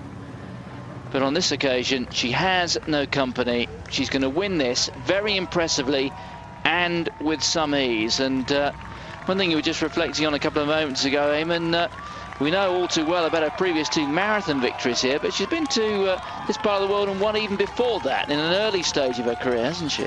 Yeah, she came to, I'm not sure what year, but in an early part of her career when she was a track runner, she won the actual 5th Avenue Mile here in New York. So she just ran through that street, so she'll have some fond memories of New York from way back before she even set foot on a marathon career. And look at that, it's now a big lead, isn't it? 56 seconds over Petrova, who in turn is only now 8 seconds ahead of Kara Gaucher. And if Gaucher can somehow lift herself into second place here, I think she'll reflect on a very satisfactory debut indeed at the distance. Gaucher at one point looked as if she might trouble Radcliffe, but I wouldn't say the wheels came off, because they clearly didn't, because she's managed to reinvigorate herself. And we can see the race there for second place, with Petrova there on the left-hand side. In the distance there, Gaucher about 30 metres or so behind. But Gaucher, when she dropped off the pace, it did happen quite dramatically, very swiftly. I think you find that when, for those who don't understand distance running, that's what tends to happen. You hang on, you hang on, you hang on. And when you do go, it looks quite dramatic. Mentally you go, physically you go, and you drop back a quick distance. You drop back a vast distance very early on after that break has happened. Paul has just kept it going, and so it's grown and grown and grown. You can see she's now ahead by a minute. So Goumri, well, this is the first major break from him. We saw him for quite a while, just looking left, looking right, looking behind, deciding on his tactics, wondering if it was only one man he had to beat. And now he's kicked on, and this would appear to be his bid for victory. Gomes, the Brazilian, there in second place. He's still only about 3 or 4 metres behind, but what happens over the course of the next 5 minutes of running is going to be crucial here, because if Gomes can keep hold here of the Moroccan, then he'll know he's won at least one psychological battle. He'll know that his opposition has tested him and failed. But at the moment, Goumri, well, it's 6-7 metres now perhaps. On the left, Radcliffe has no problem. She's got an advantage now of a full minute. She can even enjoy, I would have thought if it's possible to enjoy a marathon after 2 hours and 16 minutes. But this is the big race that is left to be decided. Goumri waiting for that first major victory. It may well be coming here in New York. Yeah, Goumri looks really economical, but I've got to say, Gomes, he hasn't given up hope yet. He hasn't quite broken him, and he's going to have to keep the pressure on here to get that gap that he wants. He's continually looking round. Gomes is obviously running, well, I think the race of his life. There's some 3 minutes difference in their personal bests here as well, so Gomes is running at a really high level. May not be the fastest race because of the conditions we spoke about, but certainly in terms of quality, he's running at a really high level here with Goumri.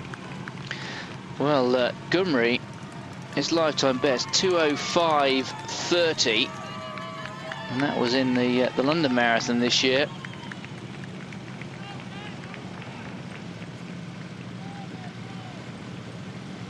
Didn't win the race, though, of course, did he? A rather fast time to run, not to win a big city marathon, that 2:05:30. But Goumri second in New York last year. Yeah, they both have their personal bests actually come from the London Marathon. 2:08:37 is Gomes, so very comparable. There is a 3 minute difference in their best times. Similar age, so Gomes is running actually above himself at this stage of the race, and if he can hang on at this point here, which, you know, it looks like he is just not quite managing to hold that gap. Goumri's looking round all the time. He's obviously putting the burst in here, hoping it will get away. We have to consider they are going to be running for still well over 20 minutes. It could be 23, 24 minutes they've got to run, so There is still an awful lot that can happen in this men's marathon. It's all done and dusted for Radcliffe in the women's race, but in the men's race here, Ghumri has kicked on. Now, look at that. Radcliffe still working hard. The last time we saw a split, it was 56 seconds. That has now increased by 23 seconds, so get some idea of how far that is on the road. Well over 100 meters. She's opened up just in the last few minutes, so she's kicking on. She's into the final mile, and in the end, she's going to go away here with a very respectable time. I say respectable, I mean that by her own standards, not anybody else's, because Radcliffe's standards at this event are just a little bit higher than just about anybody else. And after such a slow start to this race, when consider there was a fair period, wasn't there, Eamon, when they were going to be looking at a time of 2:26, 2:27. I think we knew it would never quite work out to be that way, but it gives you some idea of just how quickly she's picking things up. Yeah, I think we saw the halfway split, and it was probably going to be something like 2:26.40. Paul has kept the pressure on throughout the second half, and one by one, her competitors have dropped away. I think that's a testament to her fitness and the fact she's coming in with such a positive attitude. And she's virtually led all of the way, and she's now got the, if you like, got the pleasure of running the last mile in Central Park out in front on her own in the New York Marathon. She's probably going to come home well inside 2:25, 2:24 even, which is going to be a great second half of this New York City course. But Ghumri has got, well, it was about 5 meters not so long ago. It's now opened up to something like 15 or 20 meters on Gomez. But Gomez, well, he'll have to dig in here and try and narrow that gap just a little bit, because if he can somehow get himself back into this race, then it's all very different. I agree, and I think that, you know, give Gomez credit, he hasn't actually dropped. There's a gap, but he hasn't dropped where he's going to give in. He's going to hang on and hang on. Patches, good patches, bad patches, they happen in this part of the marathon. It's not to say that Ghumri will have an easy run in here if Gomez can just hold the distance.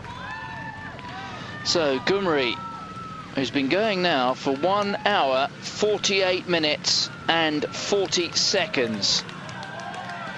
So he's probably got something in the region of, what, about 20 minutes of running to go. He's got an advantage of, well, it looks about 15 meters, maybe 20 meters on Gomez, the Brazilian. But he's going to have to run and work that a little bit harder now. I don't know if it's just the camera angle, but that appears to have grown just a little bit now. Yeah. It's not an unassailable lead. It's a case of how well Gomez can run over these latter part of the race. He may have gone through a bad patch. He may have come through that now. He's got him in his sights, and that's the main thing as we go into the last part of the race. So Abderrahim Ghumri, the 32-year-old Moroccan, has an advantage of somewhere in the region of about 20 meters on Marilson Gomez dos Santos in the men's race. The women's race, which went off something like half an hour before the men's event. Well, Paula Radcliffe is on her way to a third victory in the New York Marathon. That's the race for second place. Ludmila Petrova of Russia digging deep, still retaining second place, but now well over a minute behind this woman. Well, Radcliffe, the most untimely of injuries on the run-up to the Olympic Games meant she went to Beijing really with no real hope of winning the title there. She knew that, but bravely she went on and she competed. Anyway, she's come off that well. She ran superbly a week ago in Portsmouth at the Great South Run. 10 miles, won in just outside 51 minutes. Says she's in the best fitness she's had for about 3 years.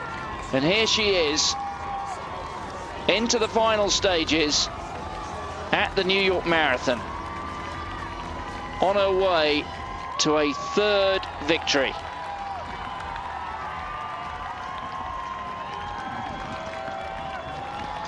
So Paula Radcliffe being watched by some big names here.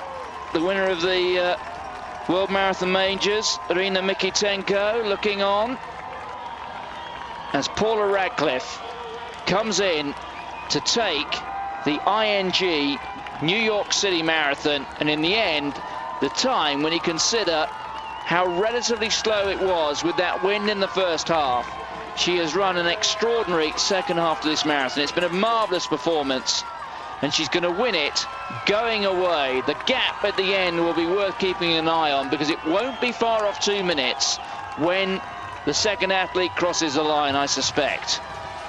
A final climb. It'll be hurting just a little bit now for Paula Radcliffe. This, her 10th marathon. It'll be her 8th marathon victory. She is invincible when it comes to the big city marathons. She's got a record here, 3 victories now, the first athlete to achieve that since Grete Waitz. Paula Radcliffe wins again in New York, and once again it's a very fast time when you consider just how modest the pace was in the first half, but she dominated it, and in the end she's won it really with plenty in hand. Yeah, she looks in great shape even at the finish here. She's had a great day. She took it from there she is with her daughter. Daughter probably doesn't know what's going on, but we'll look back in years to come and realise it. But Paula took it from the gun over that, up the first hill, the slow mile over the bridge, and she's just led all the way. The only time she's been headed is really where she's a little bit of trouble getting her drinks at the drinks tables. So a fantastic run. The time's irrelevant in a course like this and a weather like this. I think it just shows that she is back to what she would probably say her best, and she said she's in the best shape she's been for 3 years, and I think she's proven that today. Well, she's almost been waiting there for a minute now, so that's some sort of indication of just how big that gap is. It's an awfully long wait, isn't it, for the second athlete across the line. Paula Radcliffe has won this by a massive margin.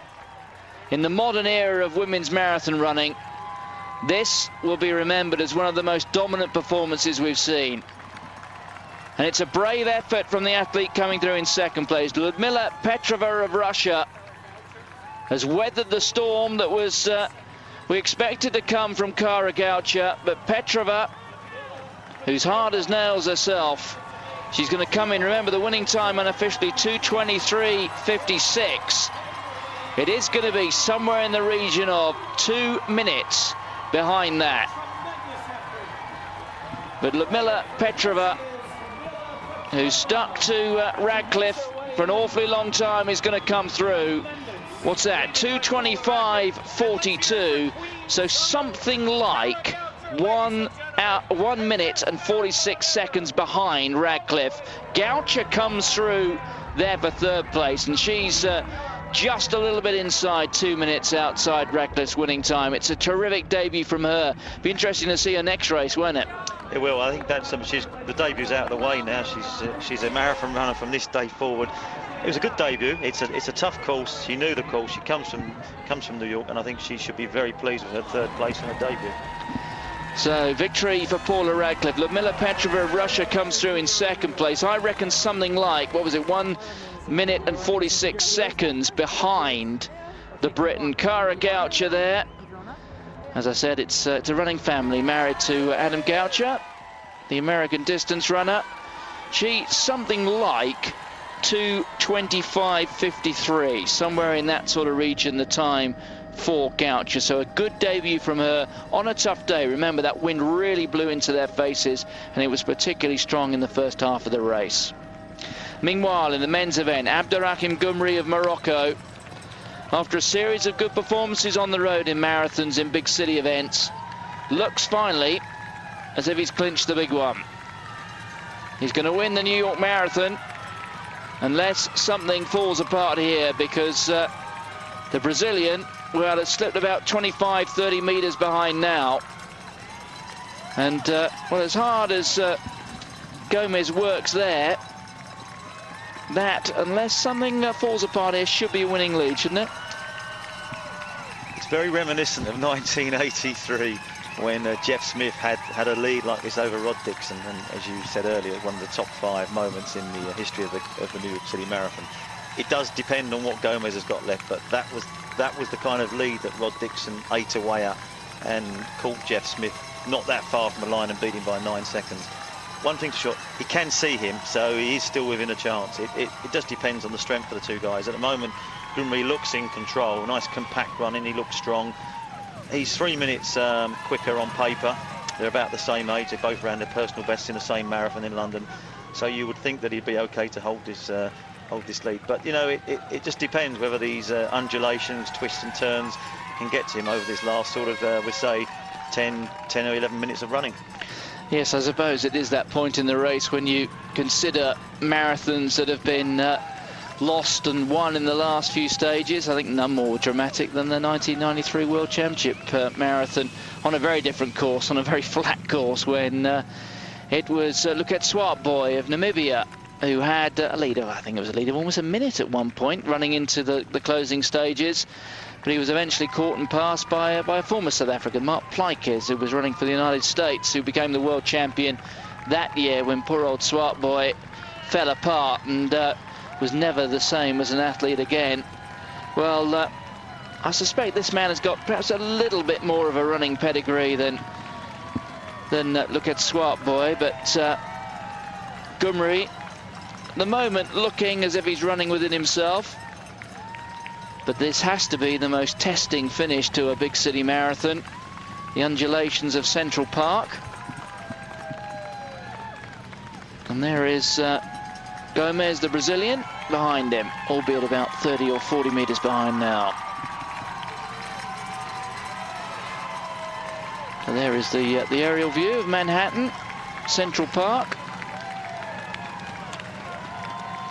I think Goumri's the reason he's running very, very strong here. But the reason he keeps looking around is because we know he's lost a few races on a sprint to Martin Leo, and I think that must always be in his mind. But the gap at the moment is good. It's a reasonable gap. It's a sort of one that he's keeping an eye on, and I think that's why he keeps looking. I think the one we see there is a foreshortening that the camera's showing, but it's actually a little bit more than that. And I think he's just keeping an eye that no one's within distance of beating him when it comes to the latter part of this race.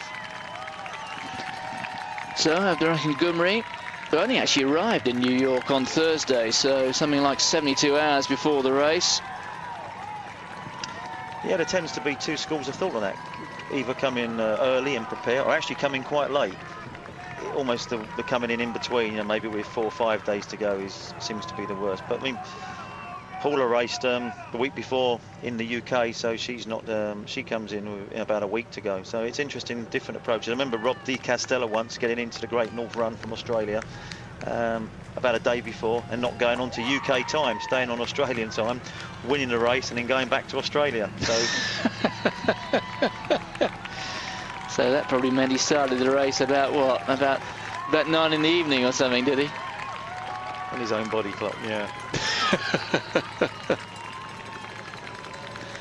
Anyway, here he is, Abderrahim Goumri, out in front.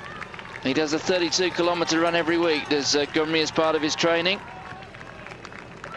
Picks it up every 5 kilometres, so it doesn't run it as a fartlek, which is just fast, slow stuff, but he certainly breaks it up, his run into 5-kilometre blocks, and picks the pace up as he goes along. As I said, he's got a good track pedigree, and now establishing a good road one as well.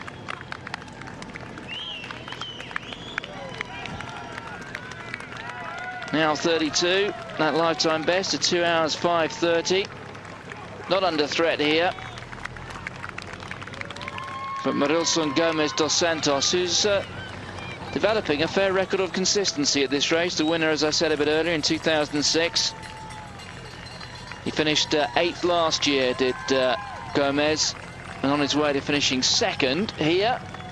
Still see him in the background there, so with a few minutes of running left yet, and Goumri looks over his shoulder. In some respects, that can only really communicate some sort of encouragement there to the Brazilian.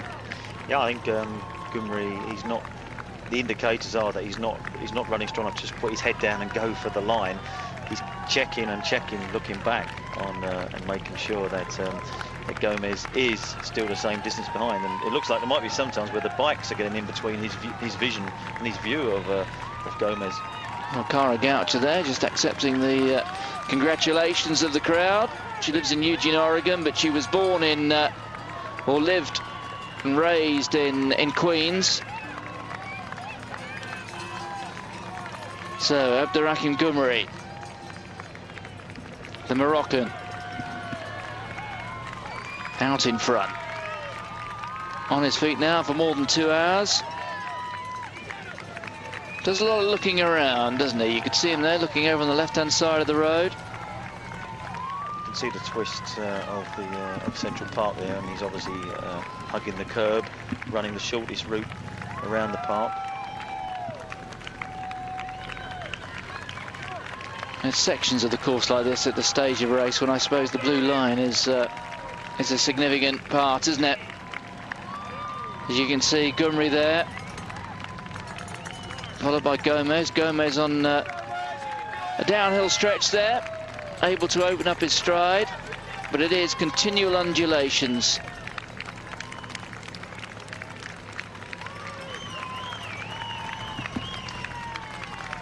Two kilometres to go.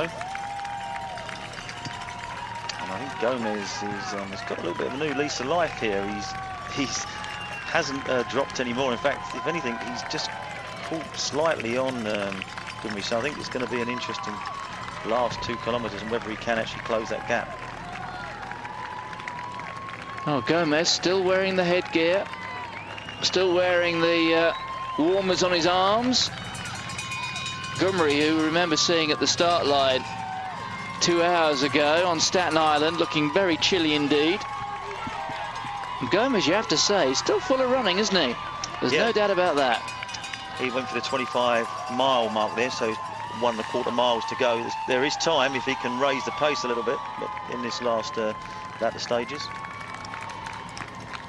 Well, you can see there that split of about 7 seconds, the difference between these two. So you've got to back Gomez to run the final mile, 1.25 miles or so, and something like 9 or 10 seconds faster than Goumri. But you have to say, Gomez is looking strong at the moment. Goumri is certainly not looking uncomfortable in any way. You can see Gomez trying desperately hard to get after him. It is going to be a tough last 4 minutes or 5 minutes on his feet here for Abderrahim Goumri. Hasn't had a look for a minute or two. I'm sure we'll see him look over his shoulder in a minute. I think this is Gomez's final effort to try and catch him. I mean, he is clearly catching him at what speed and also at what detriment to his own running. But he's having a go. He's making it an exciting finish. There's only a few seconds between them now. It's a case of whether he can sustain this and whether Goumri will see him coming and whether he'll respond. I think he's going to draw a level with him fairly soon, though, at this speed. Well, this is a very brave effort from Marilson Gomez. He's running very fast indeed. The stride is opening up. And you can see there, that gap now is down to something like 10 metres. This is an incredible effort from the Brazilian, the winner here 2 years ago. And I wonder if Goumri, who's done an awful lot of looking around in recent times, is aware just how close the Brazilian is. There's the look. And there is the panic.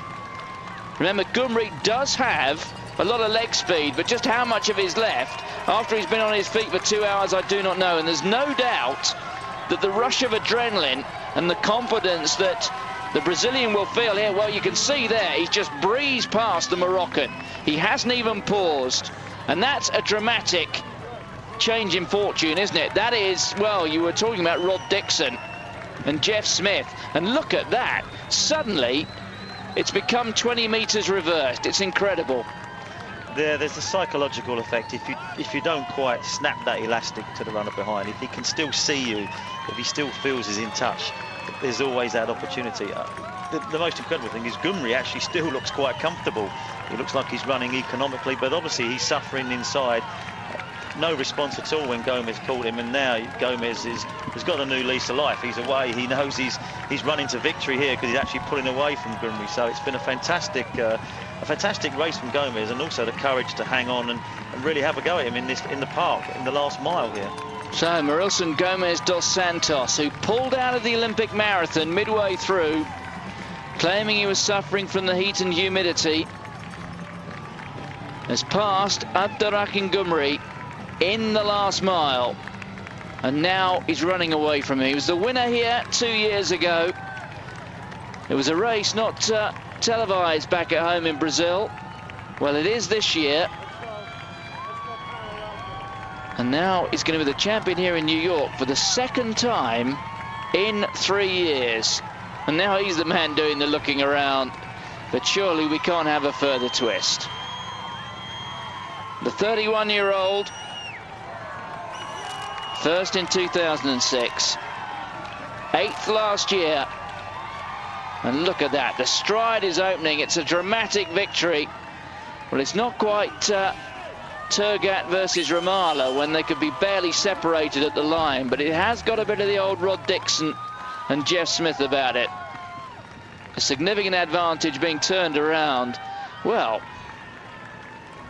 in the end, he's actually going to open up a bigger advantage than the deficit he had, I think, about 15 minutes ago.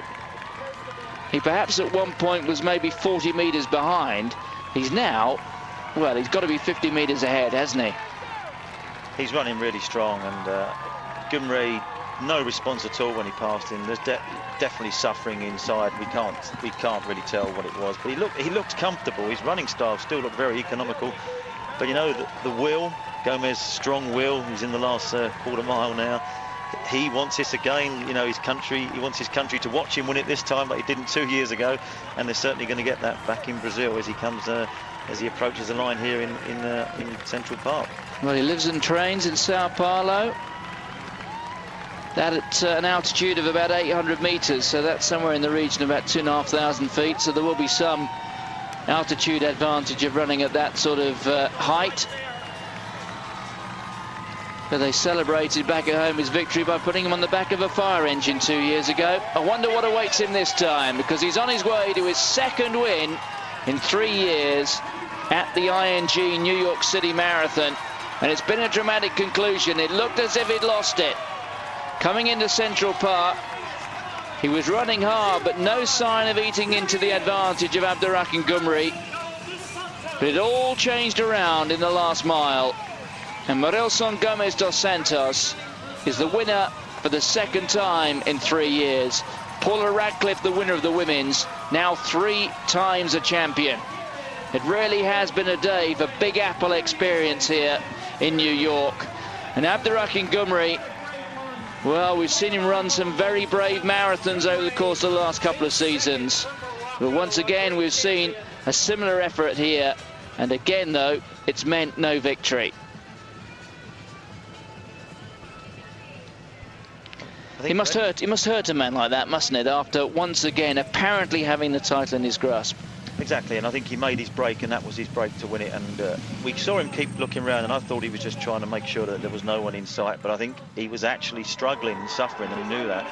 But Gomez, he's only just outside of his personal best of 2:8:37, which he ran at London on a really, really fast course. So I think this is a measure of a fantastic performance here, and he has definitely leapt up. He's not just won the New York City Marathon, he's leapt up in world class. It was a tough day to run that time, so I think credit due. He's run a fantastic race, and he does move up into, if you like, amongst the greatest marathon runners in the world at this current moment. It's very difficult, isn't it, putting your finger on numbers, but it won't stop me asking you. 2:8:43, I mean, if you think in terms of a slightly warmer day in the spring on a flat course, a fast course like London, I mean, that equates to somewhere in the 2:6, 2:7s, doesn't it? I would say in the 2:6s. There's a few minutes at least benefit from running in on a flat course like London than there is running here today with this headwind. Absolutely, and the fact that Ghumri's ran 2:5:30 on London, I think, says it all. He's beaten the real quality runner into second place, and it was a decent margin of victory at the end there. So it's a victory here for Brazil in the men's race, a victory for Great Britain in the women's. A good day for people who've got experience of this course. Marilson Gomes dos Santos, a winner for the second time in 3 runnings of this race. Paula Radcliffe, third time a champion, 2004, 2007 and 2008.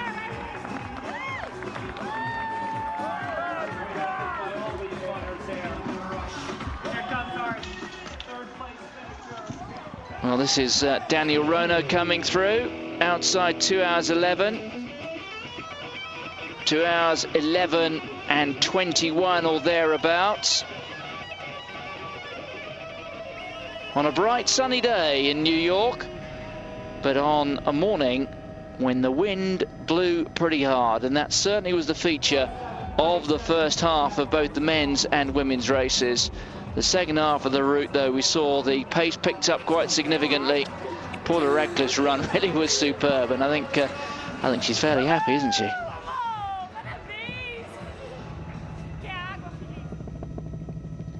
So Paula Radcliffe, I guess now, if we're going to reflect in terms of where Paula goes from here, Eamon, a lot of people saying that she's got this aspiration to go and run London in 2012. If she's going to do it, she's got to take a bit of a rest. Is Paula the sort of woman to sit back and take a break? I think the most important thing is I mean, she's 34 now, so, you know, it goes without saying she'll be 38 at the next games. I think it's a case of just being very, very clever with her race plan. She doesn't race a great deal, obviously, with the marathons, and I think that's what she's got to do. She's got to be very picky, very choosy, rest at the right time, which she does. She does that anyway, and I think you'll see her just being very selective with her racing from now through to that time. The fact that the next Olympic marathon, if she runs it, will be on home soil, will be an enormous benefit. There's no heat, no humidity, etc., which we've had in Athens, and that, so I think it'll be good for her. So Paul Tergat just coming through. Now 39, the former world record holder, who was prominent for about 2/3 of the race before slipping off the pace. Another of the former winners coming in just outside 2 hours 13. I did notice that Paul didn't rule out the possibility of having another child before London, which I suppose in itself brings a break. And another point, I guess, about Paula is that she runs at such a high level of fitness that it's questionable just how much an occasion like today takes out of her. Absolutely, and maybe planning a break, a significant break, because, you know, sometimes you don't plan the breaks and you get injuries or you break down in another way. So sometimes planning a significant break of so many months might be the best thing that she can do between now and 2012. She come back strong after the first child and a good break. There's no reason why she can't do that again. So there it is, Paula Radcliffe, confirmation of that victory, 2 hours 23:56, a massive margin of supremacy, almost 2 minutes. In fact, I think if my maths doesn't betray me, that's 1:43. I think the difference between those two performances there. It's a big, big advantage. It really, in fact, 1:47 I think it was. My maths wasn't so good, but it is a massive win for the Briton, Marilson Gomez dos Santos. He, the winner of the men's race for the second time in 3 years. A marvellous run there for the Brazilian.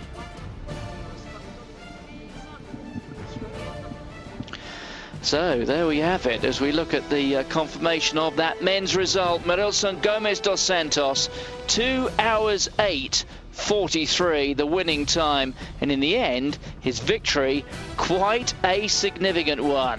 Look at that, and in the end it was 24 seconds ahead of Abderrahim Gumri. You consider when he came into Central Park he was trailing by somewhere in the region of about, what, 40 metres. Daniel Rono coming in for third for Kenya. Paul Tergat, the grand old man, in fourth, 2 hours 13:10. And Kara Goucher, the debutant who ran so well for about 3/4 of the race before slipping off the pace. Well, it was a good, brave run for her on her hometown return. She's the young lady from Queens, remember, now lives over on the West Coast. But it was a good debut from her. Look out for Kara Goucher when we get to the next big city marathon, and her name is on the list. But Eamon, thanks for joining us today. And Paula Radcliffe, well, I suppose going from strength to strength isn't really the expression, but she just continues, doesn't she, to stamp her authority on the marathon world. I think she had a game plan. She took the race out from the start and she ran everyone into the ground. And Marilson Gomez dos Santos, a second victory, but you were talking about those personal bests. Perhaps his next big mission is to try and go 2:6 or maybe even below. His run today, 2:8:43, was worth so much more. I think, you know, at least 2 minutes or more. He's going to be up there in the big city marathons from now on. So as we look at Milton Gomez dos Santos celebrating his second win in New York, there are many athletes out on the road there who are going to be out there for some hours to come. But for British viewers, Paula Radcliffe has won the 8th marathon of her 10-marathon career, a 3-time winner here in New York. Raymond Martin, myself, Martin Gillingham, bye-bye.